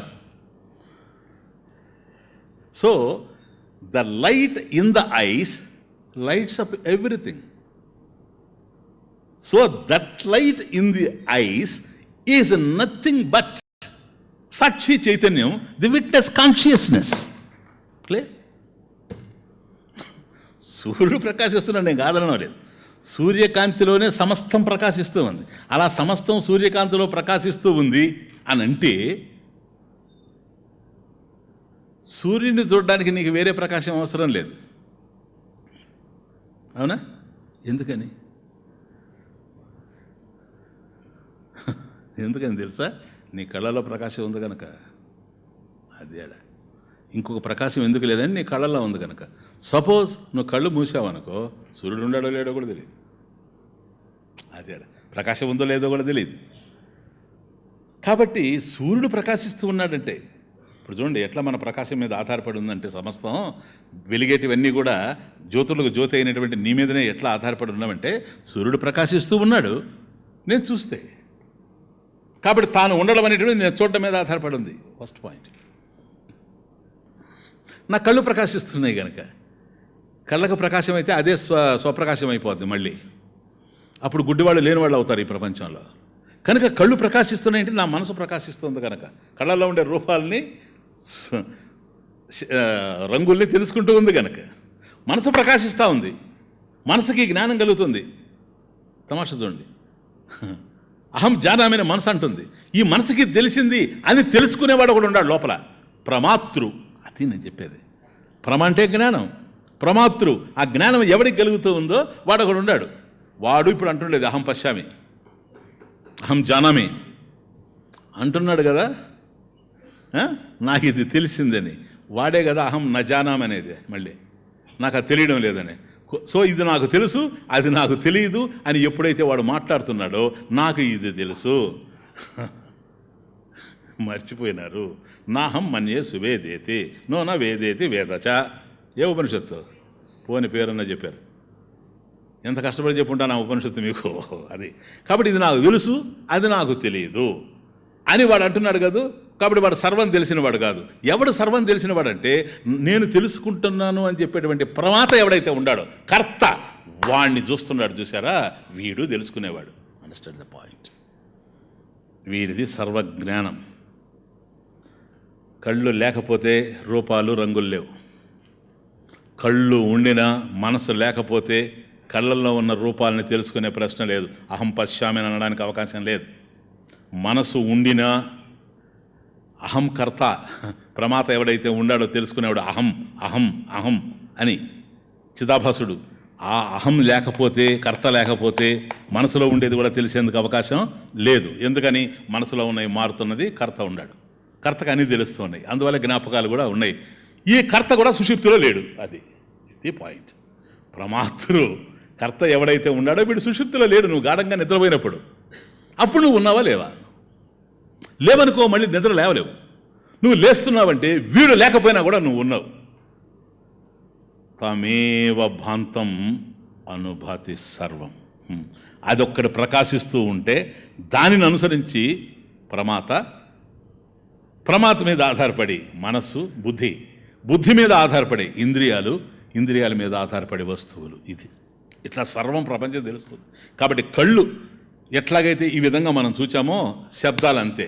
శబ్దాలు చెవికి అందుతున్నాయి, మళ్ళీ చెవి నుంచి మనసు నుంచి ప్రమాత నుంచి సాక్షి చైతన్యం. వాసనలు ముక్కుకు అందుతున్నాయి, దాన్ని మళ్ళీ మనసు తెలుసుకుంటా ఉంది, ప్రమాత సాక్షి చైతన్యం. స్పర్శలు అంతే, చర్మం ద్వారా ఇట్లా పోతుంది. రుచులు నాలుగు మీద వేస్తున్నాం, నాలుగు రుచి తెలుస్తుంది. నాలుగు రుచి చూడడానికి ఉంది, రుచి చూసేటువంటిది మనసు అయి ఉంది, మనసుకు తెలుస్తూ ఉంది, ప్రమాతకు అర్థమవుతుంది. ప్రమాత లేని చోట కూడా నేనున్నాను. ఫినిష్. తమేవ భాంతం అనుభాతి సర్వం. కాబట్టి నేను ప్రకాశించేది ఎక్కడ, నేను ప్రకాశించనిది ఎక్కడ? ఇది ప్రకాశిస్తూ ఉంది అనేది సంకల్పం కదా. సంకల్పాన్ని ఎవరు ప్రకాశింపజేస్తూ ఉంటారు? నేనేనా? చైతన్యం. సంకల్పం లేదు, నేనున్నానా లేదా? గాఢ నిద్రలో సంకల్పాలు లేవు కదా. సంకల్పాలు లేకపోయినా నువ్వు ఉన్నావా లేదా? సంకల్పాలు ఉన్నాయి, వాటిని ప్రకాశింపజేసే నువ్వు ఉన్నావు. సంకల్పాలు లేవు, నువ్వు ఉంటావు. తదేవ బ్రహ్మత్వం విద్ధి. ఇది బ్రహ్మస్వరూపం అని తెలుసుకో. ఆ బ్రహ్మం ఎవరో కాదు, ఆత్మే. అర్థమవుతుంది. కాబట్టి సమస్తంలో ప్రకాశం. స్వస్థాన సంస్థతో దీప సర్వతః భాసయతి యథా స్థిరస్థాయి తథా సాక్షి బహిరంతః ప్రకాశయేత్. స్వామీజీ నెక్స్ట్ శ్లోకాకి కరెక్షన్. అయం ఘటః, చూడవు నాయన, అయం ఘటః అహం పశ్యామి. ఇది కుండ. ఈ కుండని నేను చూస్తున్నాను స్వామీజీ. ఇది సబ్జెక్ట్. ఇప్పుడు ఈ జ్ఞానం ఎట్లా కలిగిందని ఆలోచన చేస్తే మీరు అన్నట్టుగా తమేవ భాంతం. ఓకే, లోపల జ్యోతులకు జ్యోతి ప్రకాశిస్తూ ఉంది గనక సాక్షి స్వరూపంగా, అదే ఆత్మ గనక ఇవన్నీ జడాలని మీరు తేల్చేశారు. కాబట్టి వాటికి ప్రకాశాన్ని ఇచ్చేటువంటి ఆత్మ నేనే గనక లోపల ఆత్మ చైతన్యం ఉంది స్వామీజీ. ఇది కదా బుద్ధిని ప్రకాశింపజేసేది ఫస్ట్, అహంకారాన్ని. ఎందుకంటే ప్రమాత అహంకార, కర్త అహంకార, అహం కర్త అహంకార, అహంకారాన్ని ప్రకాశింపజేస్తూ ఉంది. చూడండి, అది నో వెరీ ఇంపార్టెంట్.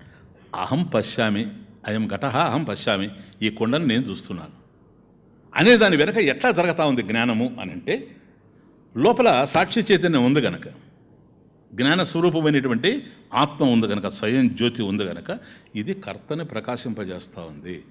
అక్కడ కనుక వాడు ప్రకాశింపబడకపోతే తెలిసే అవకాశం లేదు. బాగా గాఢ నిద్రలో లేడు కదా నాయన, మళ్ళీ ఉన్నాడు అంటే వాడిని ప్రకాశింపజేస్తేనే ఉన్నాడు, లేకపోతే లేడు. వాడిని ప్రకాశింపజేస్తూ ఉండేటువంటిది అహం కర్త అనేటువంటి వాడిని ప్రకాశింపజేస్తూ ఉండేటువంటిది సాక్షి చైతన్యం. సో వాడిని ప్రకాశింపజేస్తుంది స్వామీజీ. ఇప్పుడు వాడు తెలుసుకోవాలంటే ఇది ఘటము నేను చూస్తున్నానని బుద్ధి కదా తెలుసుకునేది, బుద్ధిని ప్రకాశింపజేస్తూ ఉంది. అది చూడడం కనుక ఘటం అంటే పశ్యామి అంటున్నాడు కనుక కళ్ళను ప్రకాశింపజేయాలి, గుడ్డివాడైతే చూడలేడు. సో కళ్ళని ప్రకాశింపజేయడం జరుగుతూ ఉంది. మరి దేన్ని చూస్తూ ఉండాలి? ప్రపంచంలో చాలా ఉన్నాయి వస్తువులు, విషయాలు. దాన్ని చూసేది మాత్రం ఘటం, కుండను చూస్తూ ఉంది. కాబట్టి గుండ, కాబట్టి కర్త, బుద్ధి, ఇంద్రియాలు, బాహ్యంలో ఉండే కుండ, ఇవన్నీ ప్రకాశంలో ఉంటేనే తెలుస్తాయి మనకు, లేకపోతే తెలిసే అవకాశం లేదు. చీకట్లో కుండను పెట్టి అదేంటంటే చెప్పడం ఎందుకని? కుండ ప్రకాశంలో లేదు. కుండ ప్రకాశంలో ఉండినా వీడి కళ్ళు లేకపోతే చెప్పలేడు. కుండ కళ్ళు ప్రకాశంలో ఉండినా వీడు మనసు కనుక ఎక్కడైనా ఉండిందా అదేంటంటే ఏది అంటాడు. అది మన అనుభవంలో ఉండేది, మనం ఎక్స్పర్ట్స్ కదా దాంట్లో. ఏదున్నా పక్కన మనకు అర్థం కాకుండా ఉంటుంది. ఇళ్లలో మరీ కనపడతాయి ఈ సంసారాల్లో. అర్థమవుతుంది, నేనే నీకు అర్థం కావడం లేదు, ఇంకేమేమి అర్థం అవుతుంది అంటుంటుంది ఆవిడ. ఎందుకంటే ఈయన మనసు ఎక్కడో ఉంటుంది, ఆవిడ ఎక్కడో ఉంటుంది. సో ఇసినవు. కాబట్టి స్వామీజీ ఇలా ఇది ప్రకాశింపజేసి, బుద్ధిని ప్రకాశింపజేసి, ఇంద్రియాలను ప్రకాశింపజేసి, కుండను ప్రకాశింపజేసినప్పుడు అన్ని ప్రకాశంలో ఉండడం వల్ల జ్ఞానం కలుగుతూ ఉంది మనకు. అహం పశ్యామి అయం ఘటః అనే జ్ఞానం ఇట్లా కలుగుతుంది స్వామీజీ. ఎస్. కాబట్టి మీరు ఇంతకుముందు శ్లోకంలో చెప్పిన ఒక పాయింట్కి అబ్జెక్షన్ వస్తూ ఉంది. ఏం పాయింట్ అది? స్థిరస్థాయి. శాస్త్ర ఇంత ఎక్స్ప్లెయిన్ చేస్తే ఇప్పుడు ఎక్కడ వస్తుంది తెలుసు అబ్జెక్షన్? ఆల్మోస్ట్ 1 hour చెప్పాను నేను ఈ శ్లోకం. ఇప్పుడు ఆయన అబ్జెక్షన్ ఎక్కడంటే స్థిరస్థాయి, చలనం లేకుండా ఉందన్నవే. అది ఈయన ప్రకాశింపజేయడం, బుద్ధిని ప్రకాశింపజేయడం, బుద్ధి ఇంద్రియాలను ప్రకాశింపజేయడం, బుద్ధి ఉన్న చోట ఇంద్రియాలు లేవు, ఇంద్రియాలు ఉన్న చోట కూడా లేదు. మళ్ళీ కుండను ప్రకాశింపజేయడం బాహ్యంలో అయినప్పుడే అహం పశ్యామి అయం ఘటః అనే జ్ఞానం కలుగుతూ ఉంది. సో ఇట్లా బయటికి వెళ్ళి లోపల ఉండేటువంటి అంతఃచైతన్యం ఏదైతే ఉందో, చైతన్య జ్యోతిష అవభాసితస్య మనసః సామర్థ్యం, ఇది బయటికి పోతూ ఉంది కదా. బయటికి కుండను చూచి వచ్చి మళ్ళీ మనసులో నుంచి చెప్తా ఉంది నోటి ద్వారా, కర్మేంద్రియం ద్వారా. ఏమని? అహం పశ్యామి, నేను చూచాను. ఏం చూచావా? అయం ఘటః, ఈ కుండను నేను చూచాను. సో ఆత్మ పోతా ఉంది, వస్తూ ఉంది. స్థిరస్థాయి ఏంటి స్వామీజీ? గమనాగమనాలు ఉన్నాయి, బయటికి పోవడం లోపల రావడం జరుగుతూ ఉంది. అలాంటప్పుడు గమనాగమన ఉండేటప్పుడు స్థిరస్థాయి అని ఎట్లా చెప్తా ఉన్నాం కదా. నెక్స్ట్, బహిరంతర్విభాగోయం దేహాపేక్షో న సాక్షిణి విషయా బాహ్యదేశస్థాః దేహస్యాంతరహం కృతి.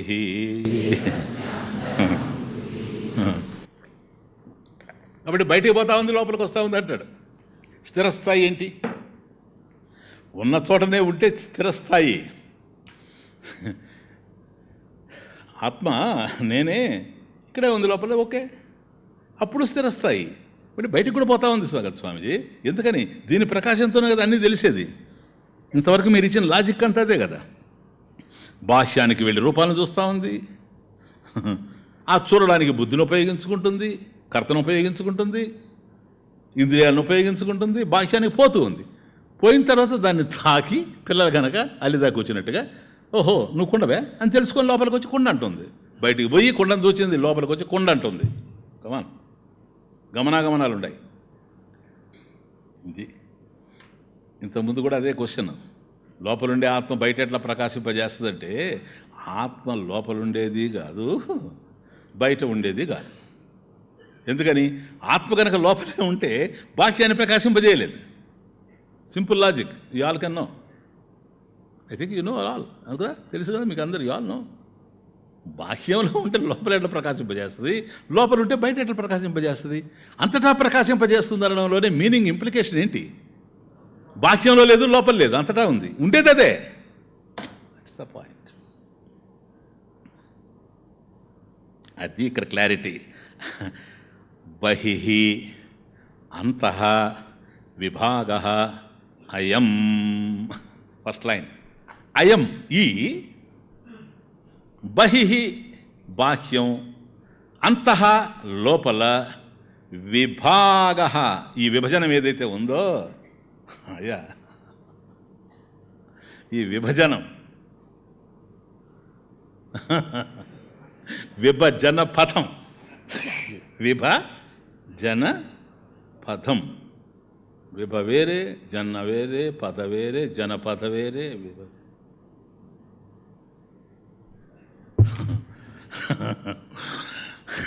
అల్లాహ్ ऊपर में है.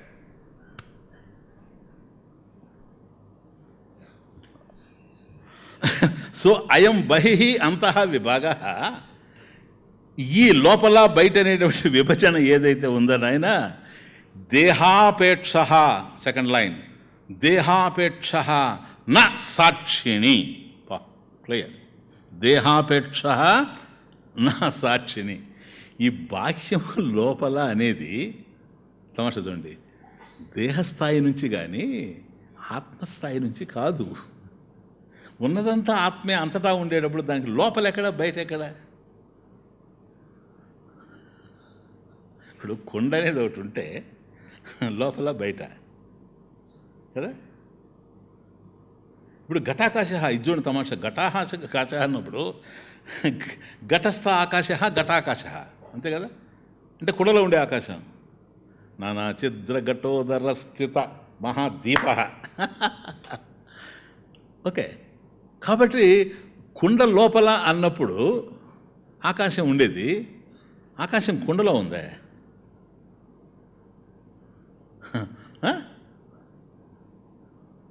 చెప్పండి, కుండలో ఉండేది కదా ఆకాశం. ఎందుకని? ఆకాశం కనుక కుండలో ఉండేది అయితే బాహ్యంలో ఉండేది కాకుండా పోతుంది. అప్పుడు ఇదంతా ఏంది? ఆకాశం కదా, స్పేస్. స్వామీజీ బయట ఉండేది ఆకాశం అని కనుక నువ్వు చెప్పావంటే కుండలో ఉండేది కాకుండా పోతుంది. కాబట్టి ఆకాశం బయట ఉండేది కాదు, లోపల ఉండేది కాదు, అన్నీ ఆకాశంలోనే ఉన్నాయి సార్. ఏది ఉన్నా స్పేస్లోనే ఉండాలి. ఉన్నాయన్నీ ఈ ప్రపంచంలో ఆకాశంలోనే ఉండాలి. కుండ ఎక్కడ ఉంది? ఆకాశంలో ఉంది. ఇప్పుడు మనమేమంటున్నాం? ఆకాశం కుండలో ఉంది అన్నాం. ఎప్పుడైతే ఆకాశం కుండలో ఉంది అని అన్నావో నేను కాదనడం లేదు. ఎందుకని? కుండలో ఉంది కదా ఆకాశం. ఎక్కడ వస్తుంది ప్రాబ్లం అంటే, కుండలో ఆకాశం ఉందని నువ్వంటే నాకు నష్టం లేదు. కుండలో ఉందా ఆకాశం, బయట కూడా ఉంది అంటాను. ఎక్కడ వస్తుందంటే అంతః బహిః అన్నప్పుడు, ఈ అంతః బహిః బాహ్యము లోపల, బయట లోపలనే దేన్ని బట్టి అంటున్నావు అని అంటే, ఆకాశాన్ని దృష్టిలో పెట్టుకొని అంటున్నావా, కుండను దృష్టిలో పెట్టుకొని అంటున్నావా? అది కుండకు సంబంధించిన వ్యవహారం కానీ బాహ్య అభ్యంతరాలు ఆకాశానికి కానే కాదు. ఆకాశం లోపల చూడండి. ఇప్పుడు విషయాహ, శబ్దాది విషయాహ, ఏవైతే శబ్దాదులు ఉన్నాయో ఇవి విషయాహ బాహ్య దేశస్థాహ, బాహ్యంలో ఉన్నాయి. సో ఇవన్నీ ఉన్నాయి కానీ because they are outside the body, దేహానికి బాహ్యంలో ఉన్నాయి. బాగా అర్థం చేసుకోండి ఆయన. కాబట్టి ఎట్లాగైతే ఆకాశం యొక్క స్థాయిలో లోపల బయట అనేది లేదు, కుండ స్థాయిలోనే లోపల బయట ఉంది. ఆత్మస్థాయిలో లోపల బయట లేదు, దేహస్థాయిలో లోపల బయట ఉంది. దేహాపేక్ష అయం బహిః అంతః విభాగः దేహాపేక్ష నా సాక్షిని. ఆత్మయందు మాత్రం కానీ కాదు, నా ఆత్మని ఇది. ఇక్కడ బాహ్యంలో విషయాః బాహ్య దేశస్థాః, ఈ విషయాలు శబ్దాది విషయాలు ఏవైతే ఉన్నావో ఇవి బాహ్యంలో ఉన్నాయి. దేహస్య అంతః, ఫోర్త్ లైన్, దేహస్య అంతరహంకృతి, దేహస్య దేహము యొక్క, దేహస్య అంతః లోపల, అహం కృతి అంతఃకరణ వృత్తి, అహం కృతి నేను అనేటువంటి సంకల్పం, థాట్ ఏదైతే ఉందో అంతఃకరణ వృత్తి అది లోపల ఉంది. అదే విషయం. బాహ్యంలో విషయాలు ఉన్నాయి, ఆంతర్యంలో అంతఃకరణ ఉంది, వృత్తి కదా. కాబట్టి ఇది అహం పశ్యామి అయం ఘటః అన్నప్పుడు కుండ మాత్రం బయట ఉంది, బాహ్య దేశస్థ కదా. కుండకు సంబంధించిన జ్ఞానం మాత్రం లోపల ఉంది, తెలుస్తూ ఉంది అక్కడ. కాబట్టి అంతః బహిః అనే మాట ఎందుకు వచ్చిందంటే దేహస్థాయిలో నుంచి వచ్చిందే కానీ ఆత్మస్థాయిలో కాదు. దేహానికి బయట ఉండేటువంటి విషయాలు, లోపల ఉండేటువంటివి వృత్తులు. అహం ఇదం అహం. కానీ ఆత్మ లోపలుండే వృత్తుల్ని ప్రకాశింపజేస్తూ ఉంది, బాహ్యంలో ఉండేటువంటి విషయాల్ని ప్రకాశింపజేస్తుంది. లేదు స్వామీజీ, సూర్యుడు ప్రకాశిస్తాడు, వాడు దీపం ప్రకాశింపజేస్తూ ఉంది అన్నాం అనుకో, ఆ దీపం యొక్క ప్రకాశం ఆత్మదే, సూర్యుని యొక్క ప్రకాశం ఆత్మదే. అన్వయం క్లియర్? Any doubt? మర్చిపోవడం ఒక్కటే ఇంక మీలు. విషయా బాహ్యదేశస్థా దేహస్య అంతః అహం కృతి, దేహస్య అంతః అహం కృతి. కాబట్టి ఆత్మకి బాహ్యాభ్యంతరాలు లేవు. దీనివల్ల ఎందుకు ఇప్పుడు ఇది చెప్పాడు స్వామీజీ? అతః సర్వం భాసయతి, అది పాయింట్. అతః దేర్ ఫోర్ సర్వం భాసయతి, సమస్తాన్ని ప్రకాశింపజేస్తూ ఉంది. కానీ వచ్చిన ప్రాబ్లం అంతా ఎక్కడంటే ఈ గమనాగమనాలు అన్నాడు చూచారా, ఇది బయటికి వెళ్ళి విషయాన్ని తెలుసుకోవడం, లోపలికి వచ్చేసి జ్ఞానంగా పరిణమించడం కదా నాయన. ఇప్పుడు అది చెట్టు అని అంటే మీకు అనేక సార్లు చెప్పా, జస్ట్ రిపీట్ చేస్తున్నా. అది చెట్టు అన్నప్పుడు, అది కొండ అన్నప్పుడు, అది కొండని నీకు ఎట్లా తెలిసింది? నువ్వు ఇక్కడ ఉండవు, కొండ అక్కడ ఉంది. కొన్నన్నా ఎగిరిపోయి దాని కొండ మీద పడి దాన్ని టచ్ చేసి కొండని తెలుసుకొని అది వచ్చి మనసుగా చెప్పి ఇట్లా గలగాల. లేదా నేను ఇక్కడే ఉంటానండి, నా కన్ను కూడా ఎక్కడికి పోదంటే ఆ కొండన్నా వచ్చి లోపల ప్రవేశించి చెప్పాలి. రెంటికి అవకాశం లేదు. ఈ దృగ్దృశ్య వివేకంలో మనం చూసాం ఇదేంటి అని. ఇది ఏంటి, ఎలా తెలుస్తూ ఉంది అని అన్నప్పుడు బుద్ధికి తెలుస్తూ ఉంది. ఇది మనకు తెలుసు, రూపము కంటి మీద పడతా ఉంది, రెటినా మీద ఇన్వర్టెడ్గా పడతా ఉంది, దాన్ని బుద్ధి తెలుసుకుంటా ఉంది. బుద్ధికి ప్రకాశింపజేసేది లోపల చైతన్యం ఉంది. ఇవన్నీ కూడా మనకు తెలుసు. కాకపోతే తెలుసుకునేది బుద్ధి కదా, ఇక్కడ కర్త, తర్వాత ప్రమాతృ, వాడికి కదా జ్ఞానం కలిగేది. చేసేది కర్తే కదా, చూసేది కర్తే, చేసేది కర్తే. కాబట్టి ఒకదాని మీద ఇంకోటి కనపడుతుంది, అది వచ్చిన బాధ. ఇప్పుడు నాయన క్లియర్ ఇక్కడ క్లారిఫై అవుతుంది. జస్ట్ 20 minutes కూడా లేదు, జాగ్రత్తగానే. అంతర్బాహ్యాలు అనేటువంటివి దేహస్థాయిలో ఉన్నాయి. మనం ఏం మాట్లాడుతున్నాం? ఆత్మని గురించి మాట్లాడుతున్నాం. చేసేది తెచ్చేది అందుకని అంటున్నా. కర్త తీసుకెళ్ళి ఆత్మకి ఆపాదిస్తున్నాం, అది ఆరోపణ. ఆత్మకు తెలిసి, నేను ఆత్మను తెలుసుకున్న తర్వాత నేను కాదు చేసేది. నైవ కించిత్ కరోమితి, కించిత్ అహం కరోమి ఇది నా ఏవ, నేను కానే కాదు. ఎంత క్లియర్గా ఉంది 5వ అధ్యాయంలో భగవద్గీత. నైవ కించిత్ కరోమి యుక్తో మన్యేత తత్వవిత్. తత్వవిధుడు, తత్వం తెలిసినవాడు, సత్యం తెలిసినవాడు, ఆత్మస్వరూపాన్ని ఎరిగినవాడు ఇట్లా భావిస్తున్నాడు. అన్నీ చేస్తున్నప్పటికి కూడాను పశ్యన్ శృణ్వన్, చూసారా, చూడ పశ్యన్ శృణ్వన్ జిగ్రన్ అశ్నన్, చూసారా, రుచి చూస్తూ, వాసన చూస్తూ, గచ్చన్ నడుస్తూ, స్వపన్ నిద్రపోతూ, ప్రలపన్ విసృజన్ గృహన్ ఉన్మిషన్ నిమిషన్, అవి కళ్ళు ఆరిపోతూ తెరుస్తూ అన్నీ చేస్తూ సకల పనులు వాడు చేస్తూ నైవ కించిత్ కరోమి ఇది, నేనేం చేయడం లేదు. ఎందుకని? నేను స్వరూపం ఆత్మ, నిష్క్రియమైనటువంటి ఆత్మ, యాక్షన్లెస్ అవేర్నెస్. నేనేం చేస్తాను? మరి ఎవరయా ఇదంతా చేసేది? ఇంద్రియాణి ఇంద్రియార్థేషు వర్తంతే ఇది ధారయన్. ఇంద్రియాలు ఇంద్రియ విషయాల్లో పోతూ ఉన్నాయి, మనసు వాటిని అనుసరించి పోతూ ఉంది. నేను ప్రకాశింపజేస్తున్నా, నేను స్వప్రకాశ ఆత్మ, స్వయం ప్రకాశ ఆత్మ. ఇది కదా జ్ఞాని లక్షణం కదా. ఇప్పుడు మనం ఏంటో తెలుసా, ఆత్మే చేస్తూ ఉంది అని. అందువల్ల ఇప్పుడు ఏమంటున్నాము, గమనాలు. బయట పోవడం, కొండను తెలుసుకొని వచ్చింది ఎవరైనా ఆత్మ కాకపోతే. ఆత్మ కాదు సార్, ఆత్మ ఇక్కడ ఉంది అక్కడ ఉంది, పోనవసరం లేదు. అర్థమవుతుంది. బస్సు పోవాలి కానీ ఇక్కడి నుంచి సంగారెడ్డికి బస్సు పోయిందంటే అర్థం ఉంది, ఇక్కడి నుంచి తుఫరానికి బస్సు పోయిందంటే అర్థం ఉంది, ఇక్కడ నుండి ఆకాశం తుఫరానికి పోయిందంటే అర్థం కాదు. అర్థమైంది మీకు? ఆకాశం ఎక్కడికి పోదు నాయన, ఆకాశంలో బళ్ళు పోతాయి, అంతేనా? ఆకాశమే పోనప్పుడు ఆకాశాదేహే అపి సూక్ష్మత్వాత్, ఆకాశం కన్నా సూక్ష్మమైనటువంటి ఆత్మ ఎక్కడికి పోద్ది? కాబట్టి లోపల ఉంది కదా, లోపల తెలుసుకునేవాడిని ప్రకాశింపజేస్తుంది. బయట అంటావా, బయట వస్తువుని ప్రకాశింపజేస్తూ ఉంది, ఎక్కడికి పోనవసరం లేదు. అది స్థిరస్థాయి. తాను ఉన్న చోటనే ఉండి సమస్తాన్ని ప్రకాశింపజేస్తుంది. తాను ఉన్న చోట ఏది? అంతటా కారణత్వేన, అంతటా తానే ఉంది కనుక అభిన్న నిమిత్త ఉపాదాన కారణంగా. అది విషయం. ఆత్మే బ్రహ్మం అని తెలిసిపోయిన తర్వాత ఈ డౌట్స్ ఏమి రావు. అది తెలియాల, ప్రధానమైనటువంటి విషయం అదే. అప్పుడు ఒకదాని యొక్క లక్షణం ఇంకో దాని మీదకి ఆపాదిస్తుంది. ఇప్పుడు అన్నాడు కదా, అయ్యా గమనాలు ఏంటయ్యా, అంతర్బాహ్యాలు ఏంటయ్యా, పోతా ఉంది కదా, ఆత్మ తిరుగుతూ ఉంది కదా పైకి కింద, ఎంత పరిమితం అయిపోతా చెప్పండి. లోపల ఉండి ఆత్మ అది బయటికి పోయింది అంటే ఏంది అది? ఏంటి నీకేం క్రికెట్ బాల్లా కనపడతా ఉందా, లేకపోతే ఏమన్నా ఒక బాంబులా కనపడుతుంది? అంతస్థాధీ సహైవాక్షై బహిర్యాతి పునః పునః భాస్య బుద్ధిస్తచాంచల్యం సాక్షిణ్యారోప్యతే వృధా. వండర్ఫుల్ శ్లోక. అంతస్థాధీహి, అంతః లోపల ఉండేటువంటి, ధీహి బుద్ధి. మనసు ఎక్కడుంది? ఎక్కడుంది ఇప్పుడు మనసు? ఎవరిదైనా లోపలే కదా.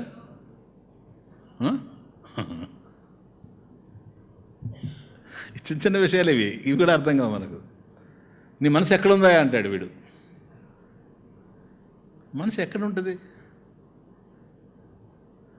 అంటే వాడు అనుకున్న చోట లేకపోతే ఫ్రెండ్ కూడా అంటాడు, ఏరా నేను ఇంతసేపు చెప్తాను, ఎక్కడుంది నీ మనసు? మనసు ఎక్కడుందో అక్కడే ఉండేది, కానీ ఎక్కడెక్కడో తిరుగుతుందని దాని అర్థం.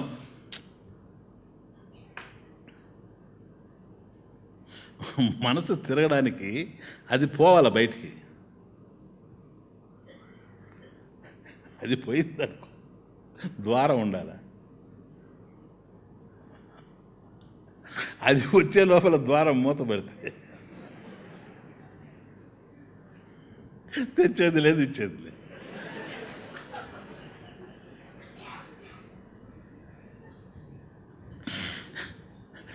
మీకు ఒకటే చెప్తాడాను, అంత మనోప్రపంచం. ఇప్పుడు నా మనసు అక్కడ పోయింది, ఆయన దగ్గర పోయింది, ఆమె దగ్గర పోయింది, ఇక్కడే ఉండేది, ఆయన దగ్గర పోదు. ఒకవేళ ఆయన ఉంటే ఇక్కడే ఉంటాడు, ఆమె దగ్గర పో. ఎందుకంటే ఇది పోదు సార్ ఆడికి. అర్థం కాదా?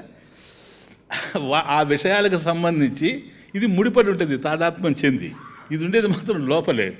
లోపల కూడా మనకు అది ఎక్కడుందో ఎట్లా ఉందో అర్థమే కాదు. సైంటిఫిక్గా చూసినా కూడాను మనకు బ్రెయినే అర్థమవుతుంటుంది, కానీ సైకాలజిస్టులే యాతన పడి వదిలేశారు దాన్ని, మనసుని గురించి. అర్థమవుతుంది, అది ఏం అర్థం కాదు. అందుకని ఒకటే ఒక డెఫినేషన్ ఏంటంటే, మనసు అంటే ఏంటంటే ఎవరికి అర్థం కాదండి మనసు. అది ఇంకేం లేదు, విచిత్రం. కాబట్టి అది ఎక్కడుందో తెలియదు. నేను ఊరికి మిమ్మల్ని నవ్వించడని చెప్పడంలే, కనెక్షన్ ఉంది. అంతస్థాధీహి లోపలే ఉంది, ఎక్కడో ఉందనుకోండి. ఇప్పుడు సపోజ్ తలనొప్పి ఉంటే అక్కడ ఉందని అర్థం. ఇప్పుడు తలనొప్పిగా ఉందనుకోండి, ఇట్లాగే ఇంకో 10 నిమిషాలు చెప్పానంటే మనసు ఎక్కడుందో మాకు తెలిసిపోతుంది స్వామీజీ. ఎక్కడైనా మా తలలో ఉంది, ఎందుకని నొప్పిగా ఉంది తల. అదే మోకాళ్ళలో నొప్పి వచ్చింది అనుకోండి, అప్పుడు ఎక్కడుంది బుద్ధి అంటే మోకాళ్ళలో. ఇంతకీ మోకాళ్ళలో ఉందే, మెదడులో ఉందే, తలలో ఉందే, వీపులో ఉందే, సర్వైకల్ కనుక వస్తే మెడ మీదకి వస్తుంది. ఎక్కడుందో అర్థం కాదు. ఎక్కడో ఉంది, ఎక్కడున్నా మాత్రం లోపలే ఉంది కానీ బయట లేదు. అందువల్ల అంతస్థ, అది ధీహి బుద్ధి, అంతస్థ బుద్ధి, లోపల ఉన్నటువంటి ఈ బుద్ధి సహైవాక్షై, సహ ఏవ అక్షై. అక్షై అంటే ఇంద్రియాలు, సహ ఏవ ఇంద్రియై సహ, సహైవాక్షై అక్షై సహ. నాయన అక్షై సహ ఇంద్రియై సహ అంతస్థాధీహి లోపల ఉండేటువంటి బుద్ధి, సహైవ అక్షైహి ఇంద్రియాలతో కలిసి బహిర్యాతి. చూసారా, బహిహి బాహ్యానికి, యాతి పోతుంది, పునః పునః మాటి మాటికి.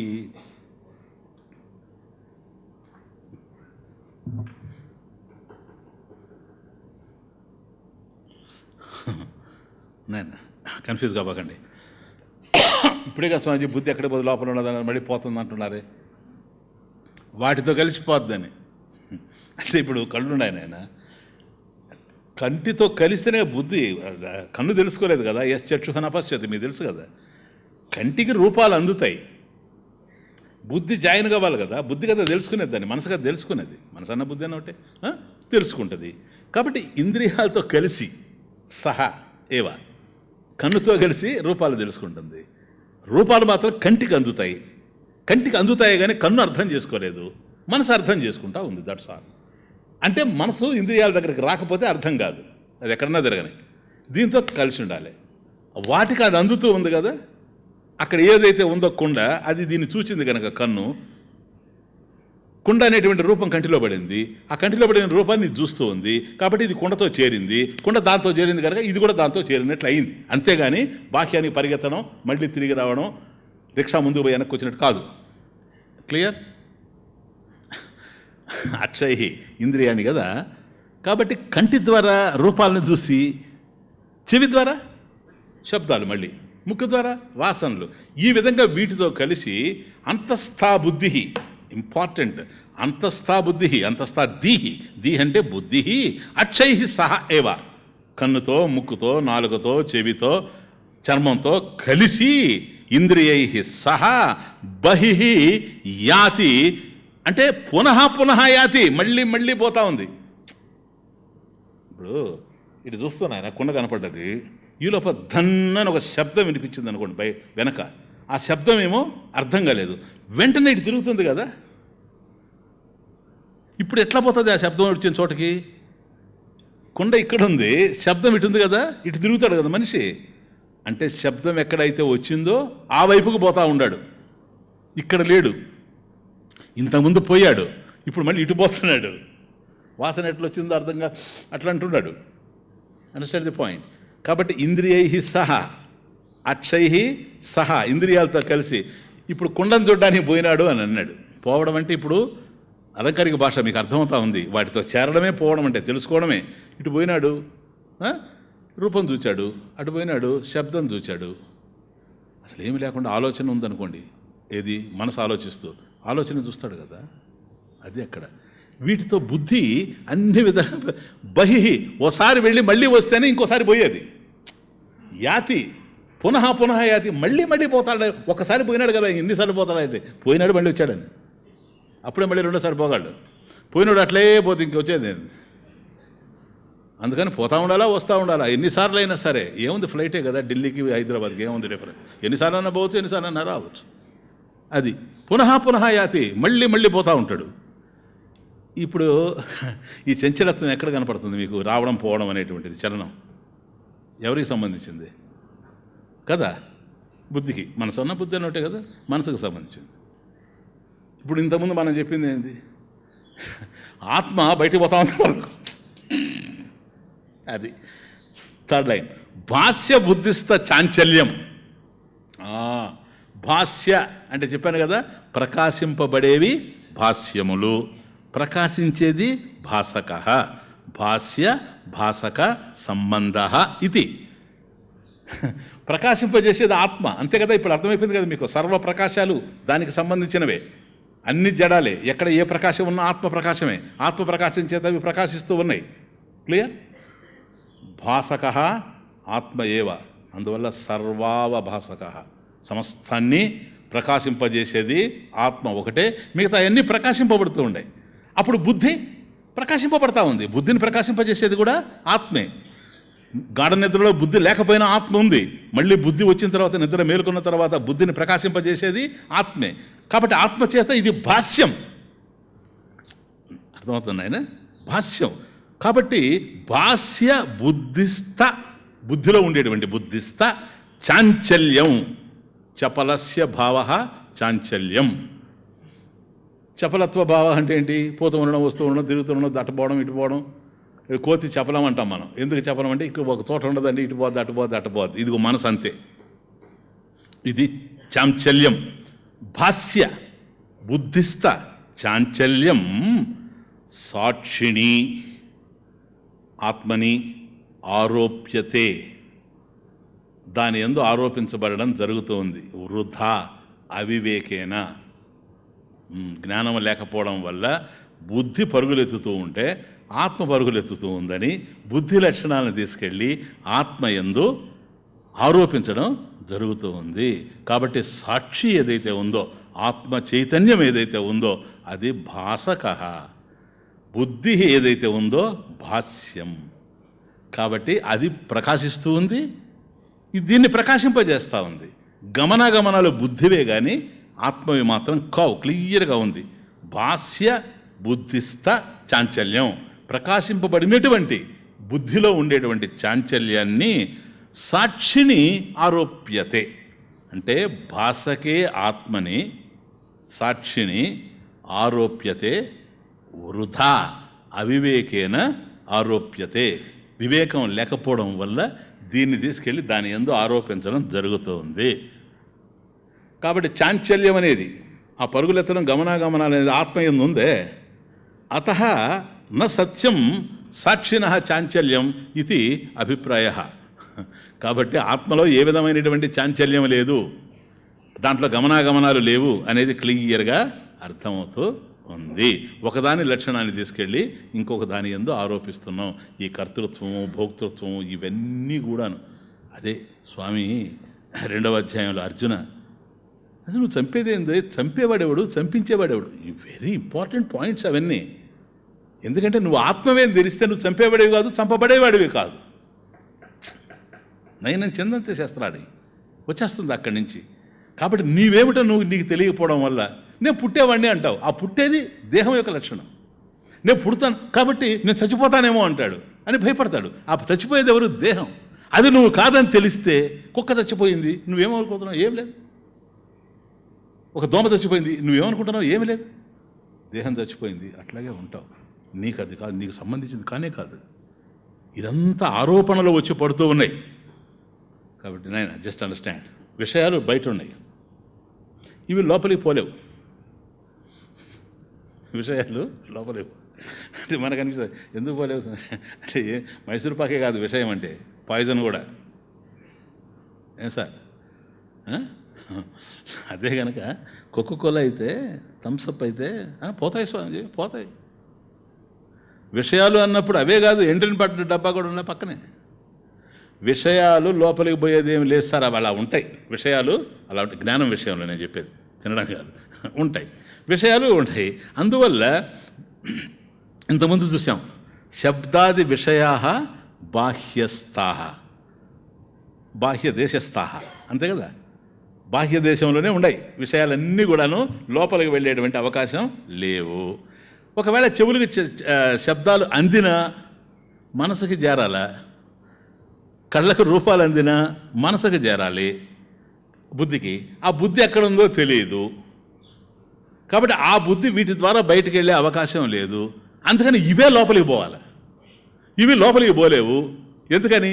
ఇంద్రియాలు ఉన్నాయి, గేట్లు లాగా, అవన్నీ కూడాను ద్వారబంధాలలాగా ఉన్నాయి ద్వారాలు. ఆ ద్వారాల దగ్గరకు పోతాయి. అవి జస్ట్ చూపెడతాయి, ఇదిగో ఇవి వచ్చాయని. జ్ఞానం అక్కడ ఉంది కనుక బుద్ధి తెలుసుకుంటుంది, ఎందుకంటే దాని చేత ప్రకాశింపబడుతూ ఉంది కనుక. ఇట్లా జ్ఞానం కలుగుతూ ఉంది మనకు. ప్లీజ్. కాబట్టి బుద్ధి యాతి ఇంద్రియై సహా బహి యాతి. కాబట్టి పోతున్నది ఎవరు? గమనాగమనాలు. బుద్ధి ఏవ గచ్చతి, బుద్ధి ఏవ గచ్చతి, అంతే, ఇంకేమీ లేదు. అయితే నువ్వేం చెప్తున్నావు చెప్పు? బుద్ధి కదా బయటికి పోతా ఉంది కదా, నువ్వు బుద్ధే.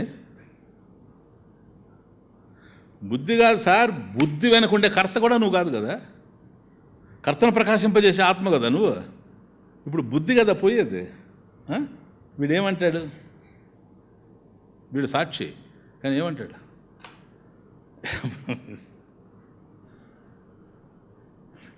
ఇది కనుక అర్థమైతే ఇంట్లో ఉందా?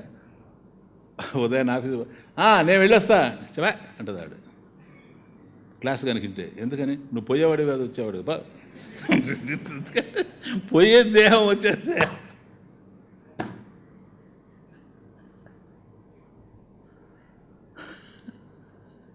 అప్పుడు వాళ్ళకు ఉంటాయి కొన్ని పాయింట్స్. ఏమంటే చేరదాలేదు, నేను తెచ్చేవాడిని కాదు ఇచ్చేవాడిని కాదు. ఎందుకని నేను సాక్షి స్వరూప. మీకు వేదాంతం చాలా పనికొస్తుంది నాయన. నిత్య జీవితంలో కూడా బాగా అర్థం చేసుకోండి. ఇప్పుడు నేను just come to the point. కాబట్టి లోపల ఉండేటువంటి బుద్ధి సహైవ అక్షై ఇంద్రియాలతో కలిసి ఇంద్రియై సహా బాహ్యానికి పునః పునః యాతి పోయి విషయాలు తెలుసుకుంటుంది. ఈ చలించడం అనేటువంటిది ఈ కర్తృత్వ భోక్తృత్వాదులన్నీ మనసుకు సంబంధించినవి, బుద్ధికి సంబంధించినవి అయి ఉంటే మనం ఆత్మని ఆరోప్యతే వృధా. ఈ జ్ఞానం లేకపోవడం వల్ల దీనిని ఆత్మయందు ఆరోపిస్తూ ఉన్నాం. వాస్తవంగా చెబితే అన్నీ ఆరోపణలే. అందువల్ల ఇదొక లోతైన విషయం. జీవితం అంతా అనుక్షణం ఆరోపణలే, ఇంకేమీ లేదు, గారడి. అందువల్ల జగన్మిథ్య అనేది కూడా అక్కడే. ఏదైనా ఉన్నట్లుంటుంది, ఉందా అని చూస్తే లేదని తెలుస్తుంది. అది గారడి అంటే. ఉన్నట్లే కనిపించి ఉందా అని విచారం ప్రారంభం చేస్తే లేదని తెలిస్తే అది గారడి. అది జగలరు ఎక్కడైనా సరే. ఇది మిథ్య, ఇది నాటకం. దాంట్లో దీపం ఒక్కటే యథార్థం, నాటకం కాదు. నాటక దీపమే సత్యం. ఇప్పుడు కాలం అనుకోండి, ఫర్ ఎగ్జాంపుల్ టైమ్ ఈజ్, కాలం ఉంది, ఉందా? విచారం చేసామనుకోండి, వాట్ ఈజ్ టైం, ఫినిష్, అయిపోయింది. దీనికి సంబంధించి ఎంతో ఆర్గ్యుమెంట్ మీకు ఇచ్చున్నాను. కాలం అంటే ఏంటి అని మొదలుపెట్టినప్పుడు కాలం లేదని తెలిసిపోద్ది. కాలం లేదని తెలిసిపోద్ది. దేశం కాలం మీద ఆధారపడింది, కాలం దేశం మీద ఆధారపడింది. దేశం ఏందన్నాం అనుకోండి, ఆలోచిస్తూ పోతే దేశం లేదని అర్థమైపోతుంది. అది విచిత్రం. ఉన్నట్లు ఉంటాయి. దేశమేనంటే ఇప్పుడు వస్తువు ఉంది, వస్తువు ఏంటి అన్నాం అనుకోండి, దాని కనుక ఆలోచిస్తూ పోతే వస్తువు లేదని తెలిసిపోద్ది. ఇది కొండ అన్నావు, అది వస్తువు. ఆ కొండ ఏంటి అన్నావు, లోతుకు వస్తాం. ఇప్పుడు మట్టి అని, మట్టి ఏంటి అన్నావు, అణువులని వస్తాం. అణువులు ఏంటి అన్నావు, పోతా ఉంది, ప్రోటాన్స్ అండి, అవండి ఇవండి, యాటమ్స్ అండి. ఇంకా అక్కడి నుంచి వచ్చామనుకోండి, ఏంటని, ఎనర్జీ. ఏమి ఎనర్జీ, కైనటిక్ పొటెన్షియల్, అయిపోయింది, ఫినిష్. ఇప్పుడు కొండేది అదే కొండ ఎక్కడుందని, కొండ మట్టే. చూడండి, కొండ ఏమిటంటే కొండ మట్టి అని. ఇప్పుడు మట్టికి కొండకి ఏంటి సంబంధం? మట్టి, కొండలో ఉన్నదంతా కూడా మట్టే. It's nothing but clay. What is nothing but clay. కొండ మాత్రమే మనకు కనపడతా ఉంది. ఇప్పుడు మట్టి, కొండ మట్టి, ఇంతే. కొండ అంటే ఏదో కాదు, మట్టే. ఇప్పుడు కొండ ఎక్కడుంది? మట్టిలో ఉంది. మట్టిలో ఉందే, మట్టి పైన ఉంది, మట్టి క్రింద ఉంది, మట్టిగా ఉంది. మట్టిగా ఉండేటప్పుడు కొండేది. ఏదైనా సరే మీరు ఒక వస్తువును పట్టుకొని, అందుకని దేశకాల వస్తు పరిచ్ఛేదాలన్నీ, అది ఏంటని కనుక టచ్ చేస్తా పోయామంటే ఎవ్రీ ఆబ్జెక్ట్, ఏ వస్తువుని మీరు తీసుకున్నా అది ఏంటని ఆలోచిస్తూ పోతే ఒక దశలో అది లేదని తేలిపోద్ది. ఏ కాన్సెప్ట్ కూడా అంతే. అక్కడ వచ్చింది జగన్మిథ్య భావన. ఆ భావన ఏంటి అని ఆలోచించామనుకోండి, చివరికి అది వచ్చి వృత్తిగా మిగులుతుంది. వృత్తి ఏంటి అని ఆలోచించామని వృత్తి మిగలదు. వృత్తిని ప్రకాశింపజేసేటువంటి చైతన్యమే మిగులుతుంది. కాబట్టి ఏది ఉండినా సరే, అందువల్ల ఇదం జగత్ మిథ్యా, ఇదం జగత్ మిథ్యా. ఎందుకని? దృశ్యత్వాత్. ఇది కనపడుతూ ఉంది కనుక. శుక్తిగా రూప్యవత్. చూడు ఎట్లా ఉందో జీవభ్రాంతి, ఆరోపణ. ఆరోప్యత అన్నాడే వృధా అవివేకాన. ఇది శుక్తికా రూప్యవత్. రూప్య అంటే వెండి అని అర్థం. రూప్య అంటే వెండి. శుక్తిక అంటే ముత్యపు చిప్ప. శుక్తి అంటే శుక్తి. శుక్తి అంటే ముత్యపు చిప్ప. ముత్యపు చిప్పని చూసినప్పుడు ఎండలో దగదగదగ మెరుస్తూ ఉంటుంది. కాస్త కొత్తగా ఎవడన్నా కానీ చూసానంటే అది వెండి అనుకుంటాడు. సముద్ర తీరంలో సాగర తీరంలో చూచాటే ముత్యపచ్చి పనే అది వెండి అనుకుంటాడు. పరిగెత్తుకుంటూ కూడా పడుకుంటాడు, అబ్బా ఇంత వెండి నాకు దొరికింది కదా అని. అది భ్రాంతి, అది శుక్తి నా రూప్య. కానీ రూప్యవత్ శుక్తి రూప్యవత్. కాబట్టి ఆ వెండిలాగా ఎట్లాగైతే ముత్యపు చిప్పలో వెండి కనపడుతుందో అట్లా ఇదే జీవత్వం. బ్రహ్మంలో ఏ విధమైనటువంటి చలనాలు గమనాగమనాలు లేకపోయినా బుద్ధిలో ఏవైతే జరుగుతున్నాయో, మనసులో ఏవైతే జరుగుతున్నాయో వాటినన్నిటినీ ఆపాదించి, దేహస్థాయిలో ఏది జరుగుతుందో దాన్ని ఆపాదించి నేను పుట్టేవాడిని, చచ్చేవాడిని, నేను అంధుణ్ణి, ఏది ఇంద్రియాల స్థాయి, నేను కలతపడుతున్నాను బుద్ధి స్థాయి, అంత ఆరోపణే. ఇది జీవత్వం అంతే. శుక్తౌ యద్వద్రజతమయత్వం. సదాశివ బ్రహ్మేంద్ర స్వాములు. శుక్తౌ యద్వద్రజతమయత్వం శుక్తౌ యద్వత్ రజతమయత్వం రజ్జౌ యద్వత్ ఫణిదేహత్వం తద్వత్ జీవత్వం బ్రహ్మణి తద్వత్ జీవత్వం. కాబట్టి ఇక్కడ అక్షై సహా ఇంద్రియాలతో కూడి అంతస్థా బుద్ధి, లోపల ఉండేటువంటి ఈ బుద్ధి పునః బహిః యాతి, అది బయటకు పోతూ ఉంది, అంటే బయట విషయాన్ని గ్రహిస్తూ ఉంది. కానీ ఇక్కడ బాహ్య బుద్ధిస్థ చాంచల్యం ఏదైతే ప్రకాశింపబడుతూ ఉందో దాంట్లో ఉండేటువంటి చాంచల్యాన్ని భాసకే ఆత్మని సాక్షిని ఆరోప్యతే అవివేకేన వృథా ఇత్యర్థః. కనుక శుక్తౌ యద్వత్ ఏ విధంగా అయితే శుక్తౌ ముత్యపు చెప్పలో రజతమయత్వం. కాబట్టి ముత్యపు చెప్పలో ఏ విధంగా అయితే మనకు వెండి గోచరిస్తూ ఉందో, రజ్జౌ యద్వత్ ఏ విధంగా అయితే రజ్జౌ అక్కడ త్రాడుబడి ఉంటే ఫణిదేహత్వం, ఆ త్రాడులో సర్పం యొక్క దేహం శరీరం నీకు ఎట్లాగైతే కనపడతా ఉంది. కాబట్టి అదంతా సర్పంగా తెలుస్తూ ఉంది. చలనం కూడా తెలుస్తూ ఉంది. చలనం లేని చోట త్రాడులో చలనం లేదు, కానీ భయపడేవాడికి చలనం కూడా కనపడతా ఉంది, లేచినట్టుగా కూడా కనపడతా ఉంది.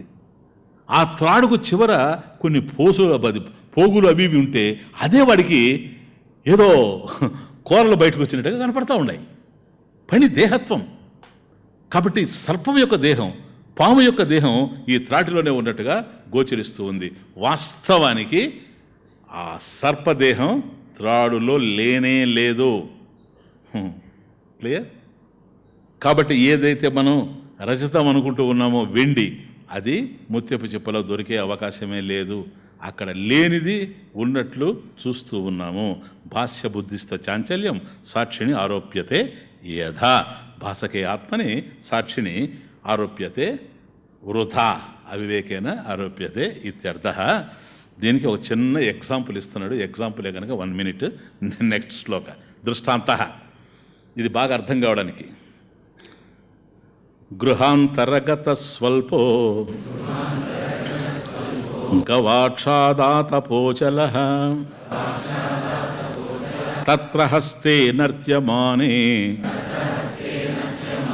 నృత్యతి వాతపో యథా.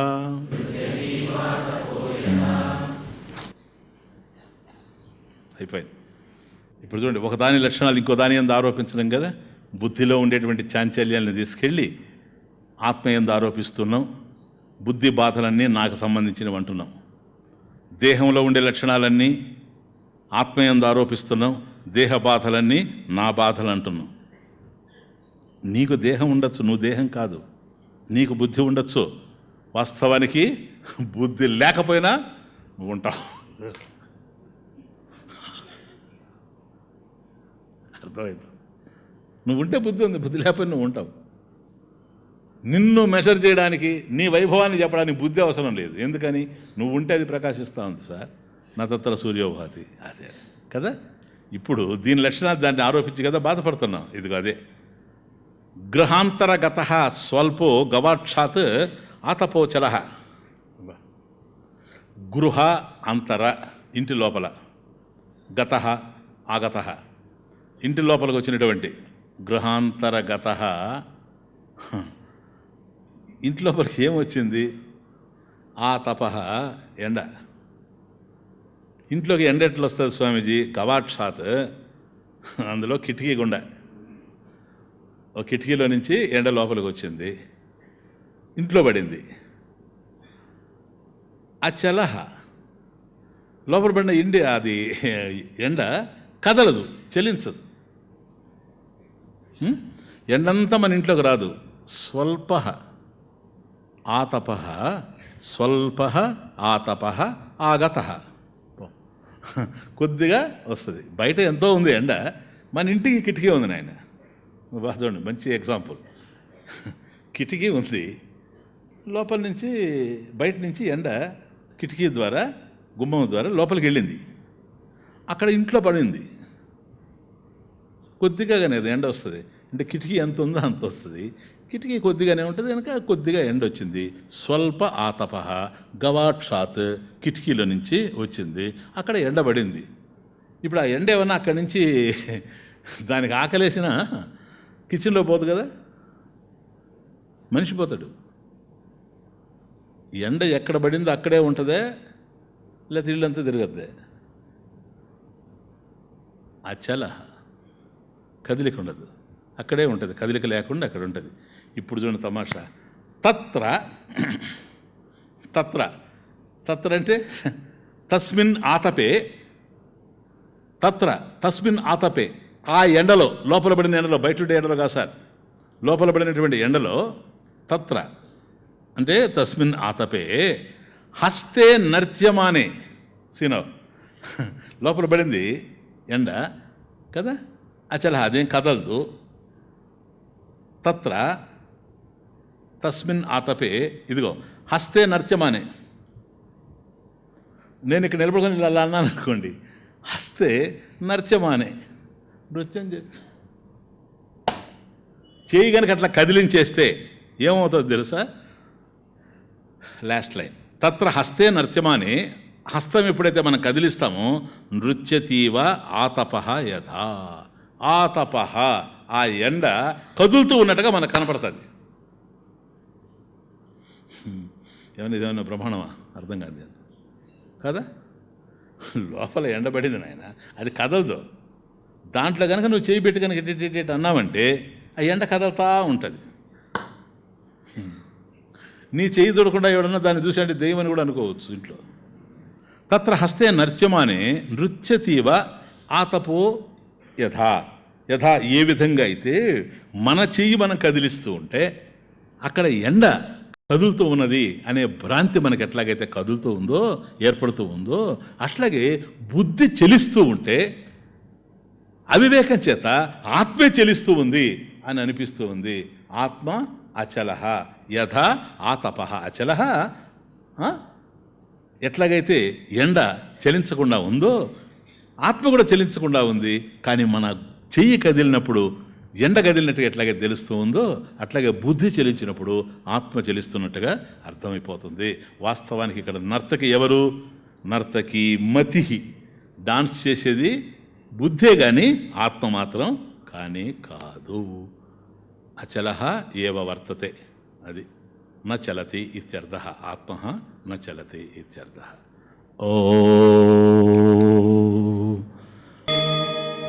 ఓం పూర్ణమదః పూర్ణమిదం పూర్ణాత్ పూర్ణముదచ్యతే పూర్ణస్య పూర్ణమాదాయ పూర్ణమేవావశిష్యతే. ఓం శాంతి శాంతి.